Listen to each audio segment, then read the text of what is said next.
Yuk jadi bagian dari dakwah kami. Dukung operasional dakwah dan sosial kami, raih pahala amal jariah yang terus mengalir sampai hari kiamat. Bismillah. Assalamualaikum warahmatullahi wabarakatuh. Alhamdulillah, selalu saja kita memuji dan memuji Allah subhanahu wa ta'ala dengan penuh keyakinan kalau Allah subhanahu wa ta'ala itu maha mendengar, maha melihat, maha mengetahui, dan dia benar dengan janji-janjinya. Semua apa yang dijanjikan untuk hamba-hambanya yang saleh pasti benar. Dan semua yang diancamkan juga kepada hamba-hambanya yang membangkang juga pasti benar. Dan Allah telah menjanjikan kita dengan memuji Allah. Alhamdulillah, nikmat yang Allah berikan kepada kita untuk roda kehidupan di muka bumi ini akan dipertahankan, bahkan akan dilebihkan. Oleh karena itu, jadilah orang yang selalu memuji Allah. Alhamdulillah. Selanjutnya kita panjatkan salawat dan taslim, salam hormat kita kepada utusan Allah Nabi besar Muhammad sallallahu alaihi wa ala alihi wa sahbihi wasallam, sebagaimana Allah telah perintahkan kita untuk mengucapkan salam hormat tersebut.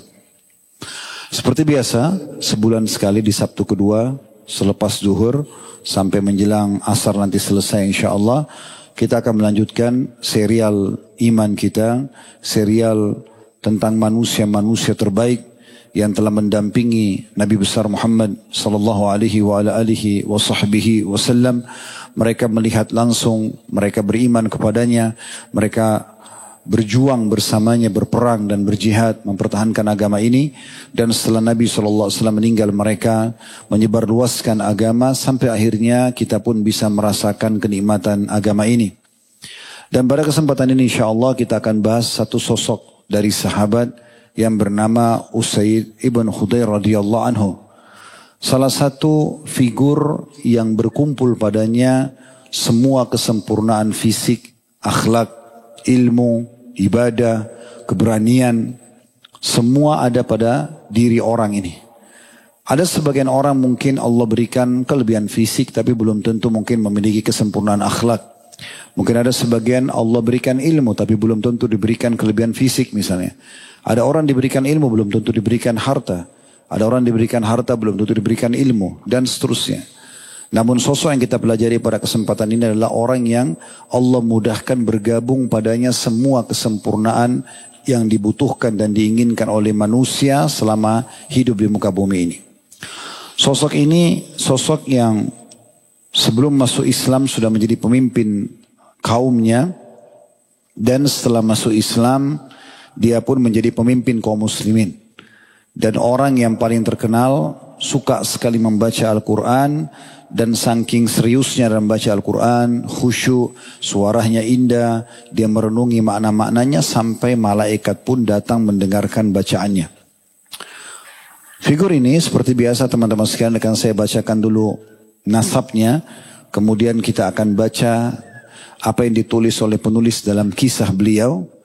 Dia adalah Usaid bin Khudair bin Simak bin Atiq bin Nafi' bin Ummul Qais atau Umrul Qais, Ibnu Malik, Ibnu Zaid, Ibnu Abi Ash'al bin Jusham bin Al-Harith. Ini terkenal dari Al-Ansari Al-Ausi. Ya. Dan beliau mendapatkan gelar Al-Kamil. Tadi yang saya katakan, Kamil itu maksudnya sempurna. Karena orang kalau lihat paras wajahnya dia sangat tampan, kalau lihat berpenampilan sangat bersih, kalau dia bertutur kata sangat rapi, santun, dia juga bermuamalah sama orang-orang, itu semuanya sangat baik. Dan juga dia memiliki jalur nasab yang suci, yang bersih, baik sebelum Islam ataupun sesudah Islam. Serta dia juga menguasai semua yang berhubungan dengan keterampilan perang. Dan di masa itu tidak semua orang bisa tulis menulis, dia sudah bisa menguasai tulis menulis tersebut. Beliau juga memberikan atau mendapatkan julukan Abu Yahya karena anaknya bernama Yahya. Dan Nabi SAW memujinya sambil mengatakan ni'mar rajuli Usaid bin Khudair. Sesungguhnya Usaid bin Khudair adalah sebaik-baik laki-laki. Kalau orang Arab mengatakan ni'mar rajul, itu maknanya berarti orang ini sempurna semuanya. layak jadi pasangan hidup, suami, layak jadi anak yang berbakti, layak menjadi orang tua yang dipatuhi, layak menjadi sahabat, tetangga, partner bisnis, layak semuanya. Itu diistilahkan dengan ni'mar rajul. Dan juga beliau wafat di bulan Sya'ban di tahun 20 Hijriah dan dikuburkan di Baqi di masa Umar radhiyallahu anhu. Nabi SAW persaudarakan Usaid bin Khudair pada saat Nabi SAW hijrah dengan Zaid bin Harithah. Kalau pernah dengar nama ini kan mulia. Zaid bin Harithah adalah salah satu kekasih Nabi SAW, anak angkat Nabi. Sampai di fase Mekah dulu sempat diganti namanya menjadi Zaid bin Muhammad. Karena memang ya, dia sangat disayangi oleh Nabi SAW dan dijadikan sebagai anak angkat. Dan pada saat ayahnya menemukan Zaid ini ternyata ada di Mekah. Dan diberikan pilihan antara dia pilih ayahnya atau dia pilih Rasulullah SAW. Dia pilih Rasulullah. Maka diubah namanya menjadi Zaid bin Harithah. Dari Zaid bin Harithah menjadi Zaid bin Muhammad. Dan kembali lagi namanya Zaid bin Harithah setelah Allah Subhanahu Wa Taala menurunkan firman-Nya. Maka Muhammadun aba ahad min rijalikum walakin Rasulullah wa khataman nabiyyin. Muhammad bukanlah ayah seseorang di antara kalian, ya, namun dia adalah penutup para nabi dan rasul. Barulah dikembalikan namanya menjadi Zaid ibn Harithah.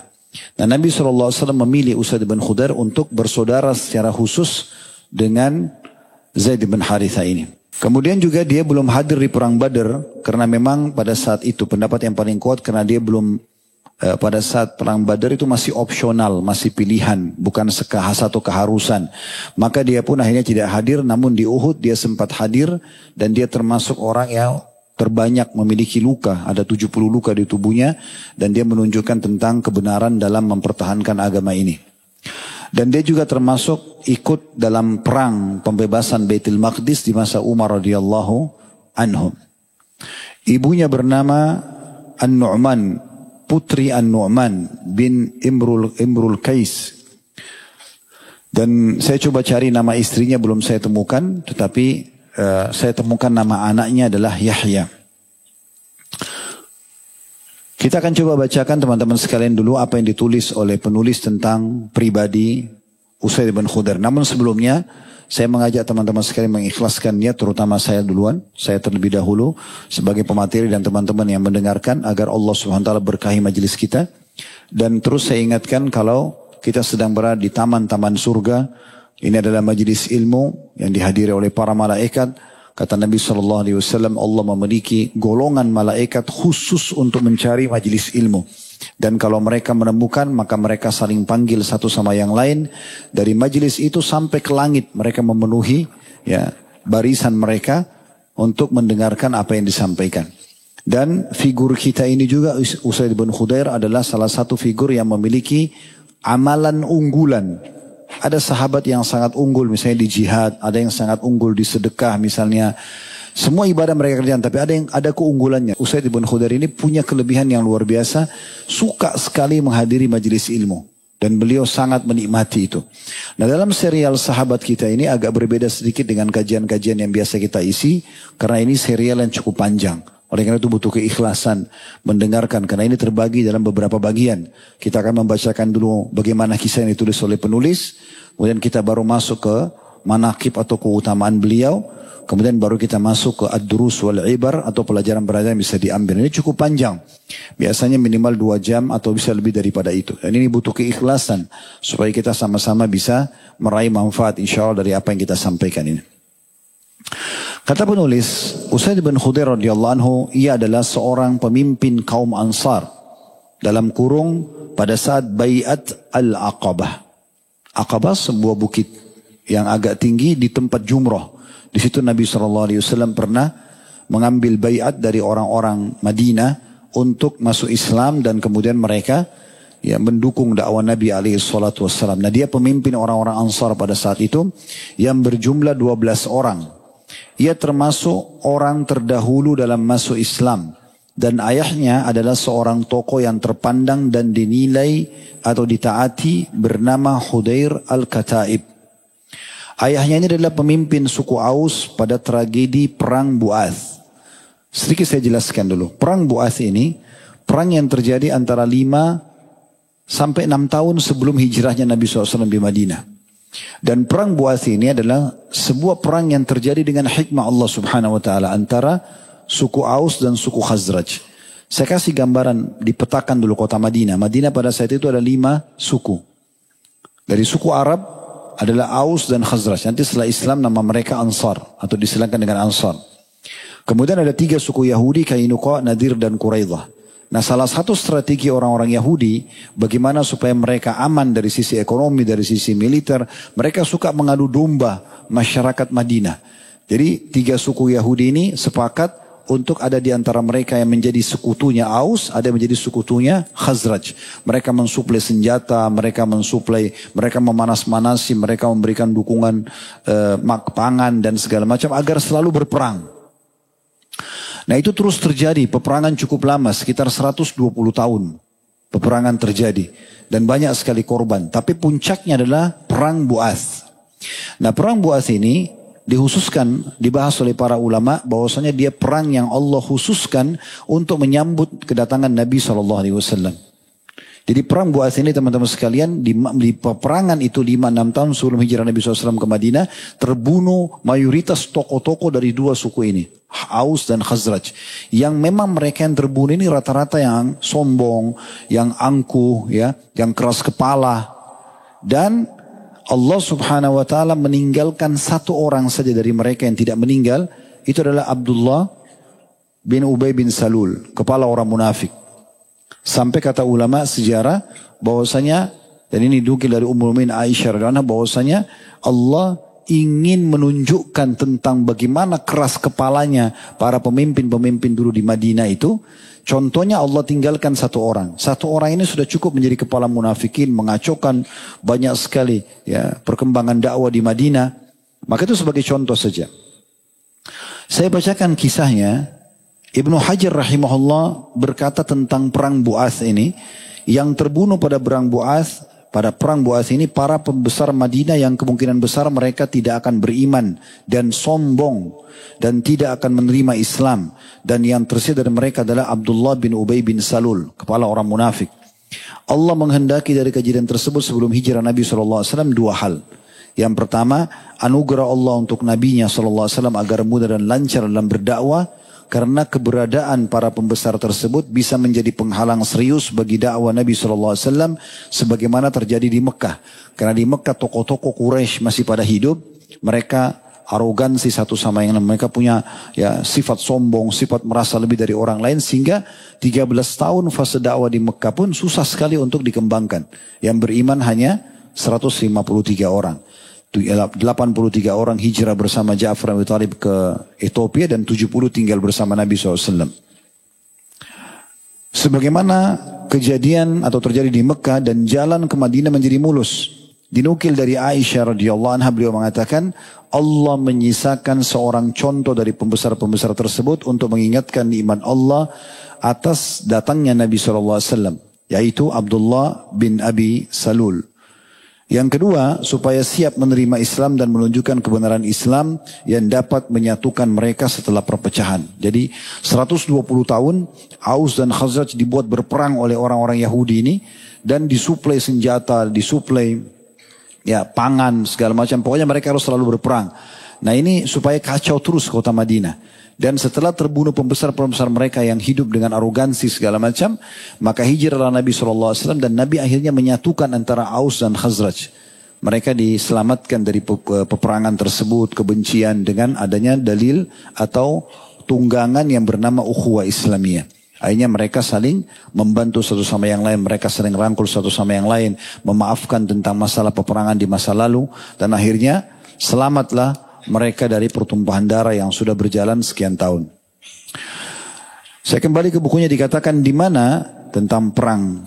Ya, ayahnya Usaid ini adalah pemimpin suku Aus pada saat tragedi perang Bu'ath, di mana ia terbunuh pada saat itu, tepatnya 6 tahun sebelum Nabi SAW hijrah ke Madinah. Sedangkan Usaid sendiri ia terbilang sebagai salah satu tokoh Aus yang terpelajar dan orang yang memiliki wawasan yang luas.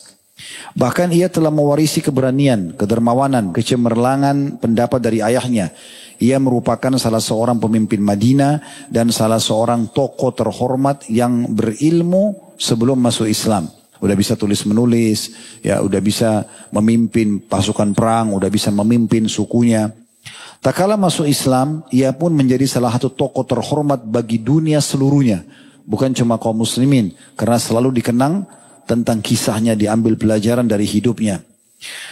Bagaimana tidak, kata penulis, sementara para sahabat Rasulullah SAW adalah sebaik-baik manusia setelah para nabi dan rasul alaihi wassalatu wassalam. Ia dilahirkan di Madinah Munawwarah, di kota yang penuh dengan cahaya kenabian, sebuah kota monumental yang memasuki sejarah melalui pintu-pintu terluasnya dan dari atas anak-anak bukitnya yang kecoklatan. Di sana pasukan dibentuk dan batalion-batalion disiapkan untuk menyebarkan agama Allah. Lorong-lorong kota Madinah sangat mengenal dengan baik siapa Usaid bin Khudair, yaitu seorang pemuda pemberani yang sangat handal menunggang kuda dan mencintai kemuliaan akhlak. Lalu kemudian penulis mulai menceritakan tentang masalah persahabatan dia dengan salah satu kepala suku juga yang terkenal, Sa'ad bin Mu'adz radhiyallahu anhu. Sa'ad bin Mu'adz ini pernah juga kita bahas serialnya. Dialah yang pada saat meninggal arsy-Nya Allah goncang, ya. Ini sahabat dekatnya Usaid bin Khudair. Mereka dari dulu sudah bersahabat sebelum Islam sampai juga setelah masuk Islam. Nah, nanti mereka dimanapun selalu bersama-sama, dan setelah Usaid bin Khudair dapat hidayah masuk Islam di tangan Mu'adz bin Jabal radhiyallahu anhu, disitulah dia mengajak sahabatnya Sa'ad bin Mu'adz untuk masuk Islam, dan tentu dia berarti meraih pahala Sa'ad dan seluruh sukunya masuk Islam pada saat itu setelah Sa'ad ini masuk Islam. Kita akan mulai dulu dengan masalah yang disebutkan di sini tentang matahari hidayah masuk ke dalam hati Usaid. Bagaimana dia masuk Islam? Jadi Nabi SAW mengutus surat banyak sekali ke pemimpin-pemimpin dunia, menemui pemimpin dunia di musim haji, mengajak mereka untuk masuk Islam dan mendukung dakwah beliau. Tapi semuanya menolak. Sampai akhirnya Nabi SAW ketemu dengan tokoh-tokoh dari Ansar ini, dari Madinah. Dan kebetulan sekali 3 suku Yahudi di Madinah ini selalu menukil perkataan sambil mengatakan, nanti akan ada nabi keluar di kota Madinah ini dan kami akan beriman kepadanya. Serta pada saat kami beriman, kami akan memerangi kalian sampai habis semuanya. Maka orang-orang Ansar ini ketakutan dengan isu itu. Begitu mereka datang haji dan bertemu dengan Nabi SAW di Aqabah, maka mereka mendengar. Ternyata inilah seorang nabi yang dikatakan dari Quraisy, kemudian diajarkan kepada mereka tentang Islam, tentang Al-Quran. Akhirnya mereka tertarik dan mereka berbicara satu sama yang lain. Sepertinya ini nabi yang dikatakan orang Yahudi. Kita harus beriman sebelum mereka. Maka akhirnya berimanlah orang-orang Ansar tadi. Awalnya cuma 6 orang di Baiat Aqabah pertama.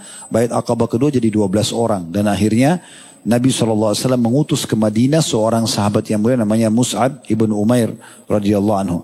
Mus'ab ini salah satu tokoh Mekah yang terkenal dengan ketampanannya, anak orang kayanya orang Mekah ya. Setelah dia masuk Islam, ya, dia meninggalkan semua dunia itu dan akhirnya dia terbunuh mati syahid di perang Uhud. Dia yang pegang bendera muslimin dan terbunuh, Mus'ab radhiyallahu anhu. Terkenal orang yang paling dekat wajahnya dengan Nabi SAW. Intinya Nabi SAW utus dia ke Madinah, kemudian dia mendakwahi orang-orang Madinah satu demi satu. Orang yang pertama kena dakwah adalah As'ad ibn Zurarah radhiyallahu anhu. As'ad ini orang Madinah pertama mendirikan sholat Jumat di rumahnya. Dan beliau sholat waktu itu di rumahnya 40 orang. Dan dari sinilah Madhab Syafi'i berhukum bahwasanya sholat Jumat itu membutuhkan 40 orang. Dari sikap beliau.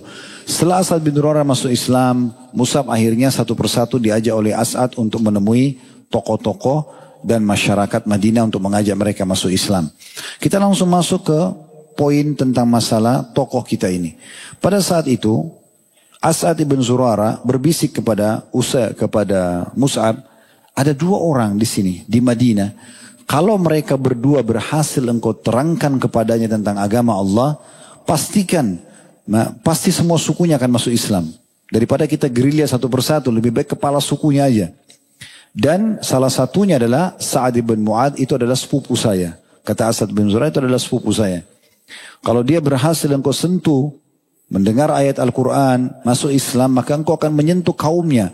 Dan bersamanya sahabatnya kepala suku yang lain, Usaid bin Khudair. Maka kata Mus'ab, baiklah. Mereka berdua hanya duduk di satu taman, di satu perkebunan kurma. Kemudian diutuslah berita kepada Sa'ad bin Mu'adz ini oleh Asad bin Durarah supaya mau datang gitu. Sa'ad sempat mengatakan kepada Usaid, saya mendengar ada orang bersama dengan sepupu saya bernama Mus'ab. Dia coba membawa ajaran agama baru, mengubah ajaran nenek moyang kita. Sekarang saya mau, kalau bukan karena dia sepupu saya khawatir nanti saya datang ke sana, saya emosional, saya bisa membunuhnya. Maka saya mau kamu yang datang ke sana, Usaid.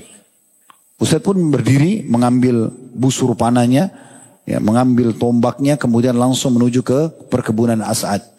Begitu tiba di sana, dia pun melihat sambil marah, Usaid mengatakan, kalian ini siapa berdua? Mau coba membawa ajaran baru di dalam kota kami, di suku kami. Maka kami hanya mengingatkan kalau kalian masih mau hidup, jangan membawa ajaran kalian ini. Tapi Mus'ab subhanallah seorang da'i yang hakim, yang bijaksana. Dia mengatakan, kalau seandainya engkau ingin, duduklah sejenak, dengarkan dulu. Kemudian cerna, kalau seandainya itu sesuatu yang baik yang bisa kau terima, terimalah. Kalau tidak, engkau tidak akan melihat kami ada di sini. Kami tidak akan menyampaikan ajaran ini. Maka Usaid merasa ini panggilan yang baik. Dia sambil duduk, menancapkan ya, tombaknya sambil mengatakan, engkau telah memberikan pilihan yang adil. Maka dia pun coba mendengar. Subhanallah, kata Asad bin Zurarah, pada saat dia dengarkan ayat-ayat Al-Quran, dia dengarkan penjelasan tentang Islam, tentang Nabi Muhammad SAW, kami bisa melihat secercah cahaya Islam di matanya. Dan setelah dia cukup lama mendengar, karena hatinya ingin mendengarkan apa sebenarnya yang sedang dibawa ini, maka dia pun langsung bertanya, bagaimana caranya menganut agama kalian ini. Maka dipandulah, kata Mus'ab, engkau mandi, kemudian setelah itu engkau syahadat dan engkau sholat. Begitu disebutkan dalam riwayat-riwayat gitu. Maka dia pun mandi, kemudian dia syahadat, lalu dia sholat dipandu oleh Mus'ab cara sholatnya gitu. Setelah itu dia mengatakan, sungguh Islam sudah masuk dalam hatiku sekarang. Aku sudah tahu ini kebenaran yang kau bawa, hai Mus'ab. Ada satu orang sahabatku, maksudnya Sa'ad bin Mu'adz. Kalau dia masuk Islam, demi Allah tidak ada satupun rumah di kota Madinah ini dari suku Aus dan Khazraj kecuali masuk Islam. Aku akan mengirimnya kepada kalian di sini. Maka Mus'ab dan As'ad menunggu.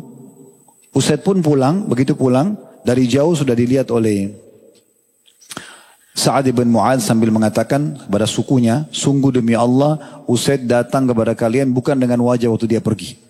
Dia pergi tadi emosi sekali. Sekarang dia pulang dengan sangat tenang. Lalu kemudian ditanyakan, kata Sa'ad, ada apa wahai Usaid? Ada berita apa dari sana? Dia mengatakan, saya sudah menemui keduanya, saya tidak temukan keburukan pada keduanya. Tapi dia tidak katakan dia masuk Islam. Cuma memang, saya berharap engkau pun bisa datang ke sana untuk menemuinya.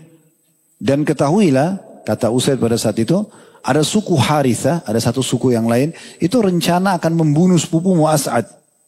Mendengar itu, maka tadinya Usaid tujuannya supaya saat ini datang mendengar saja, dan dia picu emosi kesukuannya supaya mau datang mendengar. Maka kata Sa'ad, engkau belum berbuat apa-apa, dia ambil tombaknya, ambil busur panahnya, lalu dia menuju ke kebunnya As'ad. Tiba di sana, dia marah-marah, dia mengucapkan kata-kata yang mirip seperti Usaid tadi dalam riwayat. Dia mengatakan, sungguh kalian telah datang ke kampung kami dan membuat keonaran, membawa ajaran baru. Wahai As'ad, dia bilang sama sepupunya, kalau bukan engkau memiliki hubungan kerabat denganku, maka aku tentu ya sudah dari awal menegurmu. Lalu kata Mus'ab, kalau seandainya engkau ingin meluangkan waktu duduk sejenak, dengarkan dulu apa yang kami sampaikan. Kalau itu baik, terimalah. Kalau itu tidak baik, engkau tidak akan melihat kami di sini. Ternyata subhanallah, Sa'ad juga mirip sama Usaid. Orangnya sangat cerdas, berakal, dewasa. Kalau itu penawarannya, kenapa tidak? Dengarin aja dulu, kalau benar ya benar, kalau enggak gitu. Maka dia mengatakan, engkau telah menawarkan penawaran yang adil. Dia turun, dia tancapin, maksudnya dia duduk, ditancapin tombaknya, lalu dia dengarin apa yang disampaikan oleh Mus'ab. Dia dengarin ayat Al-Quran, tentang Allah, tentang Rasulullah SAW, tentang agama Islam. Kata As'ad, kami melihat cahaya Islam di mata Sa'ad. Maka tiba-tiba Sa'ad pun mengatakan setelah itu, bagaimana caranya menganut agama kalian ini? Kata Mus'ab, engkau mandi, engkau syahadat, kemudian engkau sholat 2 rakaat. Maka dia pun melakukan itu, setelah itu dia mengatakan, saya akan membawa agama kebenaran ini kepada kaumku. Maka dia pulang ke kaumnya tadi, ke perkumpulan kaumnya. Lalu dia mengatakan kepada orang-orang di sekitar situ, kepada kaumnya. Wahai, tadinya kaumnya mengatakan, sungguh saat telah datang bukan dengan wajah seperti yang awal sekali. Tadi dia pergi, dia marah. Sekarang sudah berubah. Maka mereka mengatakan, ada apa wahai Sa'ad? Engkau sebagai kepala suku kami. Kata Sa'ad, bagaimana menurut kalian kedudukanku di sisi kalian? Oh, engkau adalah orang yang paling amanah, engkau orang yang paling suka silaturahim, engkau orang yang paling dermawan, engkau orang yang paling dewasa, engkau lah kepala suku kami. Kami dengar semuanya. Kata Sa'ad, subhanallah, kata-katanya, siapapun ya, tidak boleh atau haram berhadapan dengan wajahku, tidak boleh lagi ketemu sama aku, sampai dia beriman kepada Allah dan Rasulnya. Maka kata Usaid bin Khudair, tidak tiba sore hari, kecuali semua rumah-rumah Aus dan Khazraj dimasuki oleh Islam dengan masuknya Islam kedua tokoh ini. Ini tentang masuk Islamnya. Dan setelah masuk Islam, keduanya pun mulai menekuni tentang agama Islam dari Mus'ab sampai puncaknya Nabi SAW hijrah ke Madinah. Pada saat itu Usaid sangat gembira mendengar Nabi SAW datang. Selama ini cuma dengar namanya, gak pernah ketemu. Maka pada saat datang beliau sambut. Kemudian beliau termasuk orang yang saling banyak berkorban untuk kaum muslimin, untuk muhajirin yang datang. Dan termasuk beliau langsung mempelajari Al-Quran dari Nabi SAW. Dan hidup beliau semuanya diisi dengan kebaikan-kebaikan atau ketaatan. Jadi ini intisari daripada ibadahnya Usaid yang saya bilang tadi, nanti akan kita bahas panjang lebar ya. Beliau mengatakan, saya akan selalu merasa bahagia bila saya berada dalam 3 kondisi. Kondisi yang pertama adalah di saat aku mendengar dan membaca Al-Quran. Jadi ini kuncinya pada saat dia masuk Islam, maka dia tekuni sekali Al-Quran, kemudian dia belajari bacaannya dan dia dengar selalu bacaannya dan tidak ada waktu berlalu kecuali dengan membaca Al-Quran. Yang kedua, ketika aku mendengarkan khutbah Rasulullah SAW, maksudnya menghadiri majelis ilmu. Dan yang ketiga adalah pada saat aku mengantarkan jenazah. Pada saat aku mengantarkan jenazah. Dan saking luar biasanya ibadahnya Usaid ibn Khudair radhiyallahu anhu, disebutkan dalam sebuah riwayat yang sahih, satu waktu dia sedang tidurkan anaknya bernama Yahya di dekat sebuah pohon di malam hari, kemudian dia baca Al-Quran. Lalu tiba-tiba ada kudanya di dekat, yang diikat di dekat anaknya yang sedang tidurkan di bawah pohon itu, merontak. Dia berhenti baca, kuda itu berhenti juga. Kemudian kedua kali dia lanjutin bacaannya, kuda itu berontak lagi. Begitu terus sampai 3 kali. Maka dia pun mengatakan, saya mengangkat kepala saya ke langit, lalu saya menemukan ada cahaya putih, seperti lentera cahaya putih yang sedang naik ke langit. Maka saya pun laporkan kepada Nabi SAW. Maka Nabi SAW mengatakan, tilkal malaikatu kanat tastami'u lak. Itu adalah para malaikat yang datang khusus mendengarkan bacaanmu, hai Usaid. Walau qara'ta la asbahat yarahan nasu ma tastatiru minhum. Kalau seandainya kau terus lanjutkan bacaanmu, maka niscaya karena mereka menikmati sekali bacaan Quran itu para malaikat, maka niscaya penduduk Madinah akan menyaksikan malaikat secara langsung tanpa ada penghalang lagi dari mata mereka. Dan memang ini salah satu ciri para malaikat, mereka mendengarkan bacaan-bacaan orang-orang beriman ya. Kalau pernah dengar tentang sholat malam, itu siapa yang bangun di malam hari kemudian dia bersiwak, kemudian dia membaca ayat-ayat Al-Quran, maka akan ada malaikat yang menghirup bacaannya itu, gitu kan? Bagaimana Allahu alam. Jadi memang malaikat sangat mengetahui kedudukan Al-Quran. Nabi SAW sendiri memuji beliau sambil mengatakan, ni'mar rajulu Usaid ibn Khudair, sesungguhnya sebaik-baik laki-laki adalah Usaid ibn Khudair. Ada sebuah kejadian kecil diangkat oleh penulis juga di sini tentang masalah bagaimana keseharian Usaid. Di antaranya beliau sangat selalu usaha selalu setiap hari ketemu dengan Nabi SAW. Namun puncaknya beliau ingin sekali menyentuhkan tubuhnya dengan tubuh Nabi SAW. Begitu dinukil. Jadi bukan cuma sekedar salaman, ya. Beliau ingin memeluk tubuh Nabi SAW sebagai bentuk kasih sayangnya dengan Nabi SAW. Maka satu waktu lagi kumpul para sahabat, Nabi SAW sempat ya, menusuk bagian lambungnya Usaid sambil bercanda. Ya. Maksudnya bukan dengan benda tajam ya.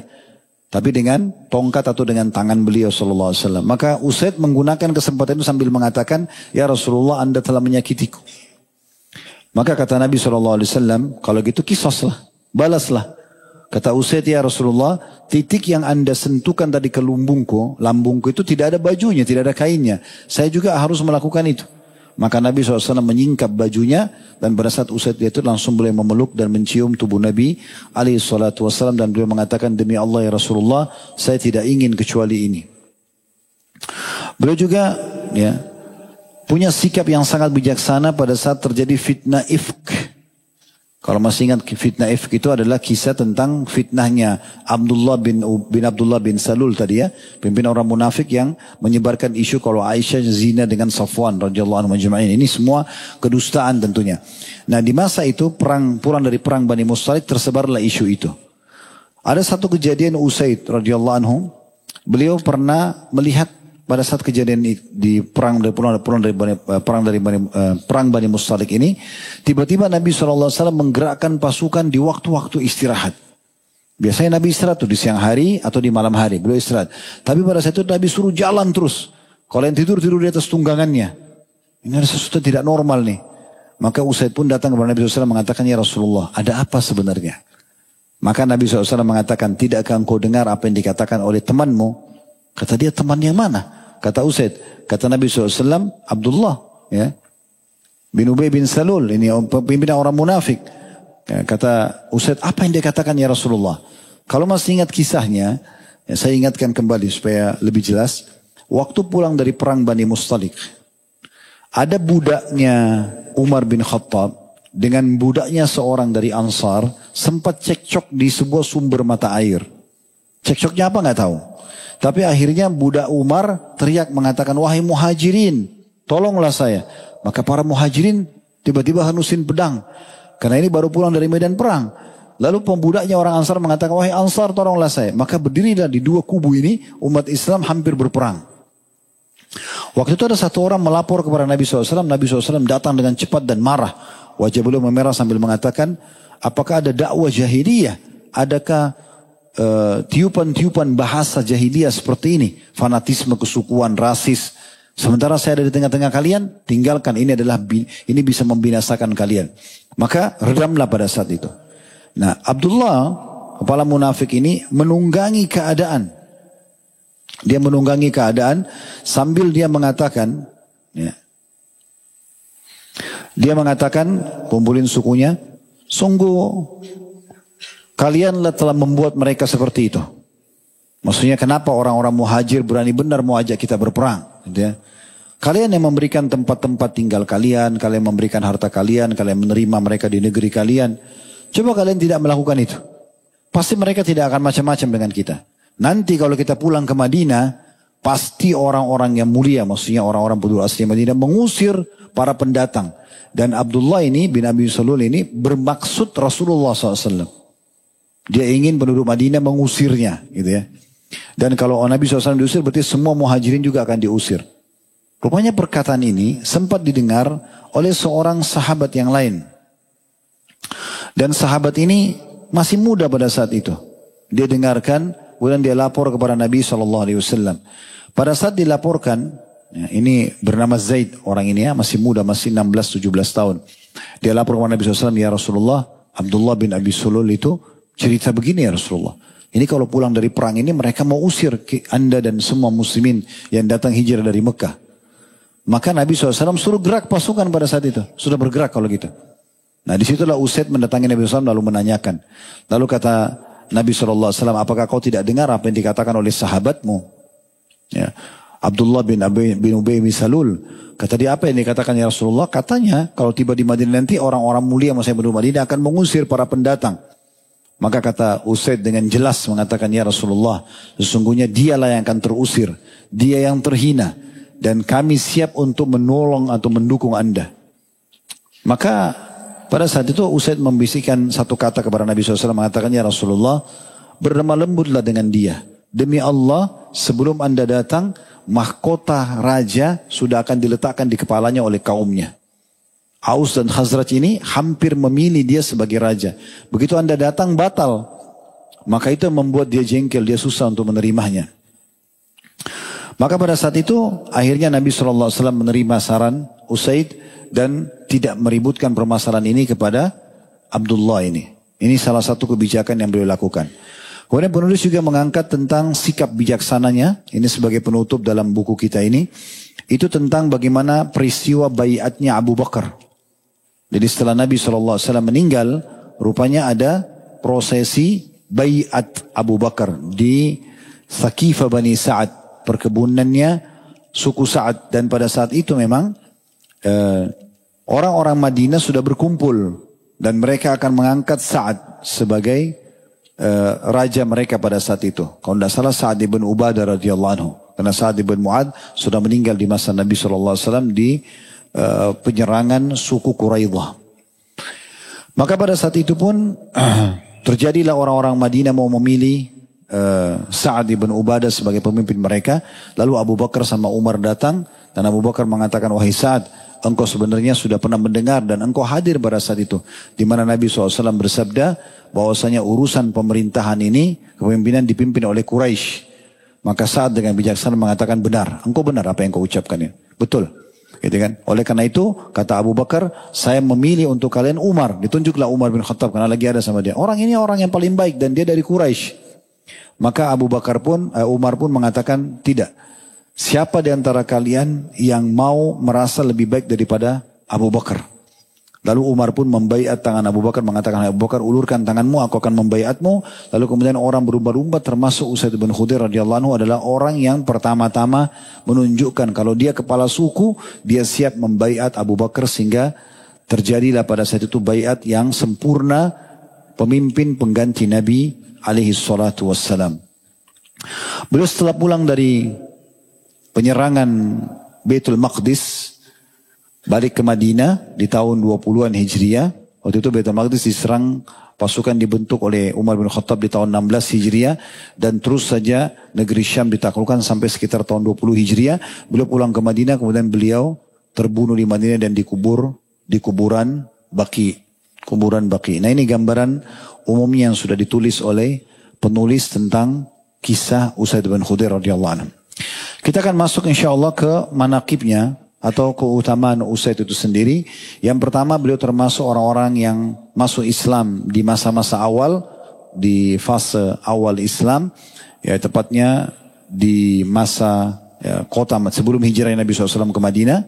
Kemudian yang kedua, beliau termasuk orang yang memiliki kesempurnaan akhlak, ilmu, ya, kedudukan, harta, keberanian, dan beliau adalah kepala suku setelah meninggal ayahnya. Yang ketiga, beliau terkenal orang yang sangat adil dan bijaksana serta berakal sebelum masuk Islam. Yang keempat, masuk Islam di tangannya Sa'ad bin Mu'ad radhiyallahu anhu yang membuat seluruh sukunya masuk Islam. Dan yang kelima, beliau adalah orang yang terkenal sangat dekat dengan Al-Quran sampai akhirnya membuat Al-Quran itu menjadi sahabatnya dan saking seriusnya dalam membaca sampai para malaikat pun datang mendengarkan bacaannya. Yang keenam, Nabi SAW memujinya dengan ni'mar rajul atau sebaik-baik laki-laki. Yang keenam, yang ketujuh, beliau punya karamah. Ada satu poin tadi luput saya jelaskan ya. Jadi saking dekatnya Usaid bin Khudair kepada Allah Subhanahu wa taala atau dengan Allah Subhanahu wa taala sampai Allah berikan dia karamah. Kayak kelebihan Allah berikan. Kalau para nabi diistilahkan dengan mukjizat. Kalau orang-orang soleh ada karamah. Nanti akan kita jelaskan panjang lebar di urusan ibar insyaAllah. Jadi beliau pernah hadir di rumah Nabi SAW bersama dengan seorang sahabat yang lain dari Ansar juga. Kemudian pada saat pulang dari rumah itu, tiba-tiba saja dari tongkat beliau dan juga temannya keluar cahaya yang terang, menerangi jalan. Dan pada saat mereka berpisah, cahaya itu tetap ada jalan bersama masing-masing. Maka itu dikenal dengan karamah yang terkenal sekali di kalangan sahabat. Mereka kalau jalan seringkali ada penerang yang mereka tidak tahu dari mana.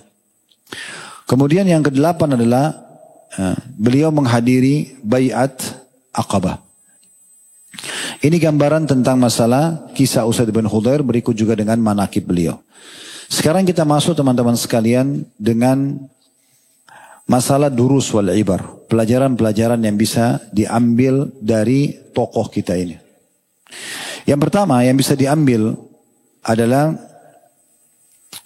tentang keutamaan para sahabat itu sendiri. Karena Usaid bin Hudair adalah sahabat Nabi. Ini kedudukannya tersendiri. Karena memang mereka adalah orang-orang yang disebutkan oleh Nabi SAW dalam hadis yang sahih, an-nujumu aminatun atau aminatun lis-sama.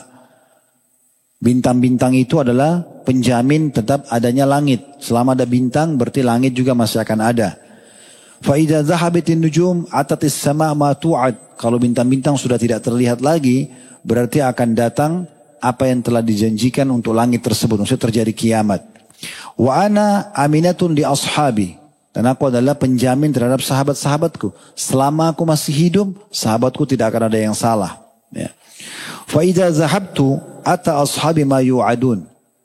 Dan kalau saya sudah meninggal nanti, maka akan datang apa yang dijanjikan atau diancamkan untuk para sahabatku. Terjadilah perselisihan pendapat di antara sahabat. Ya, terjadilah perang Jamal, Unta di zaman Nabi, di zaman Ali dan Aisyah radhiyallahu anhum ajma'in. Terjadi perang Siffin antara Ali sama Muawiyah. Terjadi fitnah di antara mereka gitu. Wa ashabi aminatun li ummati. Dan sahabat-sahabatku adalah penjamin terhadap amannya umat-umatku. Maksudnya mereka selamat, masih ada panduan mereka yang bisa mereka rujuki. Fa idza dhahaba ashabi ata ummati ma yu'adun. Kalau sahabatku sudah meninggal, maka berarti akan datang kepada umat ini apa yang diancamkan pada mereka. Sahabat-sahabat ini punya kedudukan, ya. Sampai Iyas Al-Muzani rahimahullah, seorang ulama tabi'in, pernah dia menerima apel dari Anas bin Malik. Anas bin Malik pembantu Nabi. Iyas Al-Muzani seorang ulama tabi'in yang masyhur dengan kecerdasannya. Dia menjadi hakim di masa kerajaan di masa itu. Dia pernah menemui Anas bin Malik di masa hidup terakhir Anas bin Malik. Sudah putih semua rambutnya, sudah tua sekali. Anas bin Malik memberikan dia sebuah apel. Maka Iyas Al-Muzani mengambil apel tersebut dan mencium-ciumnya. Maka orang-orang sekitar yang bertanya, kenapa anda mencium apel tersebut? Dia mengatakan, bagaimana saya tidak menciumnya? Saya telah menerima apel dari tangan yang pernah menjamah atau menyalami tangan Nabi SAW. Ini bisa menandakan bagaimana kedudukan yang sangat tinggi dari para sahabat Nabi. Tokoh yang sedang kita baca ini adalah salah satu sahabat Nabi yang memang kita berharap dengan mempelajari kisahnya kita mendapatkan keberkahan. Kemudian pelajaran yang kedua adalah keutamaan orang yang mengikuti Bai'at Aqabah. Ini banyak orang tidak tahu tentang kedudukannya gitu ya. Bai'at Aqabah di saat Nabi SAW ditolak oleh semua kepala suku di musim haji, tidak ada yang terima dakwah beliau. Maka datanglah orang-orang Madinah tadi yang ke haji di musim haji, kemudian mereka menerima dakwah Nabi SAW. Sudah kita tadi sebutkan salah satu sebabnya karena orang-orang Yahudi menyatakan di Madinah kalau mereka akan kedatangan seorang Nabi, mereka akan beriman, dan kalau mereka beriman maka mereka akan membunuh orang-orang ahli Madinah ini. Itu salah satu sebabnya. Tapi subhanallah, ulama sejarah mengatakan banyak orang tidak tahu kedudukan Bai'at Aqabah. Karena dengan adanya Bai'at Aqabah berisikan janji-janji dan kesepakatan setia ya antara Nabi SAW dengan orang-orang Ansar, dan disitulah bermula ya semua perkembangan Islam dari Bai'at Aqabah itu. Ya. Terjadinya perang Badar, terjadinya perang Uhud, terjadinya pembebasan kota Mekah, dan tersebarnya Islam semua bermula daripada Bai'at Aqabah. Karena sebelumnya tidak ada yang menerima Islam. Sampai datang Bai'at Aqabah ini, barulah kemudian mereka sepakat. Bai'atnya itu isinya, kata Nabi SAW begini kepada orang-orang Ansar. Setelah mereka yakin ini Nabi, mereka syahadat, kata Nabi, ta'alau bayi'uni ala as-sam'i wa ta'ah. Sekarang saya minta pada kalian janji setia untuk selalu patuh dan mendengarkan apa yang aku sampaikan. Fin nasyati wal kasal. Pada saat kalian lagi semangat atau kalian lagi malas. Wan nafaqatu fil usri wal yusr. Dan juga selalu siap menyumbangkan harta kalian dalam kondisi kalian lagi sulit atau kalian lagi lapang. Wa alal amr bil ma'ruf wan nahyi anil munkar. Dan kalian harus menyuruh kepada kebaikan, melarang dari kemungkaran. Wa alla takhafu fillahi lawmata laim. Dan jangan pernah takut ya selama di jalan Allah kepada siapapun. Wala antansuruni, ya. Dan kalian juga menolongku. Fatamna'uni idza qadimtu ilaikum. Maka kalian akan menolongku pada saat aku hijrah nanti datang ke kota kalian. Kama tamna'un atau mimma tamna'una minhu anfusakum wa azwajakum wa abna'akum. Sebagaimana kalian membela diri kalian, keluarga kalian dan harta kalian. Dan walakumul jannah. Dan dengan kalian lakukan itu, kalian beriman, kalian baiat ini, selalu patuh kepadaku dan menolongku pada saat aku hijrah nanti ke negeri kalian, dijamin untuk kalian surga. Maka semuanya sepakat pada saat itu untuk memberikan dukungan kepada Nabi SAW. Makanya sebagian ulama melihat baiat Aqabah lebih afdal daripada perang Badar. Padahal perang Badar ini luar biasa gitu. Ya. Sampai-sampai orang-orang yang pernah hadir di Badar, Allah Subhanahu Wa Taala mengatakan kepada Nabi Muhammad SAW, sampaikan kepada ahli Badar yang pernah ikut dan masih hidup, i'malu ma syi'tum faqad ghafartu lakum. Berbuatlah sesuka kalian karena kalian sudah aku ampuni. Khusus ahli Badar diampuni semua dosa mereka. Tapi subhanallah ulama mengatakan hadir di Baiat Aqabah jauh lebih afdal daripada hadir di Badar. Karena Badar itu hasil daripada Baiat Aqabah. Bermula daripada Baiat Aqabah itu sendiri.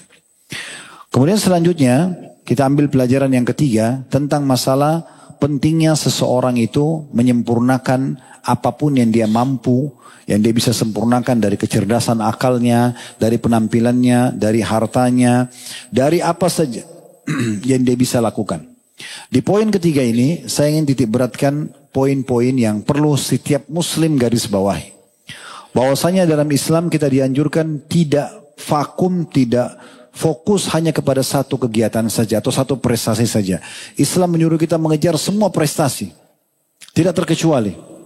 Di dunia ini apapun yang bisa mengharumkan nama kita, membuat kita bahagia, kejar. Selama halal, tidak masalah. Kita dalam Islam dianjurkan sekali agar kita makan dan minum yang baik. Kita sudah tahu firman Allah Subhanahu Wa Taala dalam surah Al-Baqarah ayat 168 yang bunyinya, Ya ayuhan nasu kulu mimma fil ardi halalan tayyiba. Wahai orang beriman sekalian manusia, makanlah. Makan, nikmatin makanan. Syaratnya dua, halal, dibolehkan, dan thayyibah. Harus berkualitas. Gak boleh makanan basi, gak boleh makanan rusak. Makanan yang, gak boleh makanan yang jorok, yang bersih, yang baik. Makan itu. Allah SWT menyuruh kita itu. Dan kita disuruh kalau misalnya ya, kalau misal teman-teman punya uang, mau beli anggur. Anggur yang kualitas A, misal 200.000 per kilo. Misal ini contoh saja. Sekitar begitu kemudian harganya sekarang ya 200 ribuan misalnya 300 ribu per kilo. Mungkin anggur yang paling bagus misalnya. Ada kualitas B harganya 100 ribu rupiah. Antum mampu membeli yang 300 ribu rupiah. Beli yang 300 ribu rupiah. Tidak ada masalah. Itu dibolehkan. Kita termasuk menikmati apa yang Allah halalkan. Tidak ada masalah. Antum punya kesempatan beli pakaian misalnya. Pakaian itu 300 ribu kualitasnya memang premium misalnya. Dengan 100 ribu kualitasnya biasa. Padahal antum mampu beli yang 300 ribu. Beli saja. Tidak ada masalah. Yang penting jangan mubazir. Jangan berlebihan. Dibolehkan. Allah berfirman dalam Al-Quran surah Al-A'raf surah nomor 7 ayat 31.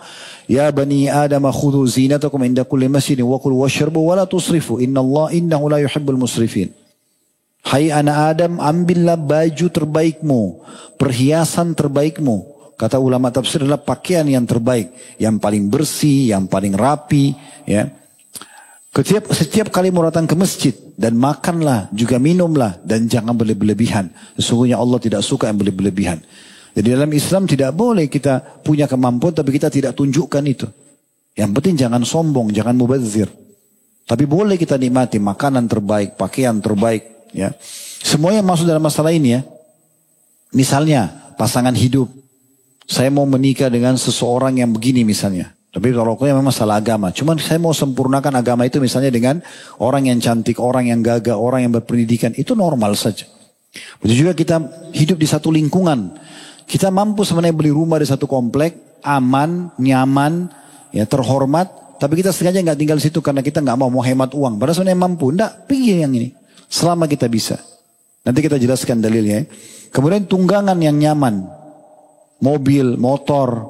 Selama kita mampu beli yang terbaik, beli yang terbaik. Itu tidak mubazir. Tapi ingat ya, sebatas kebutuhan. Ini bukan hobi, bukan karena koleksi, enggak. Kalau koleksi jangan. Mubazir nanti. Tapi kalau antum butuh, beli motor yang terbaik. Motor itu bagus, saya mau beli. Ya, mampu beli. Mobil misalnya, rumah misalnya, pasangan hidup misalnya. Semua itu boleh. Dengarkan dalilnya.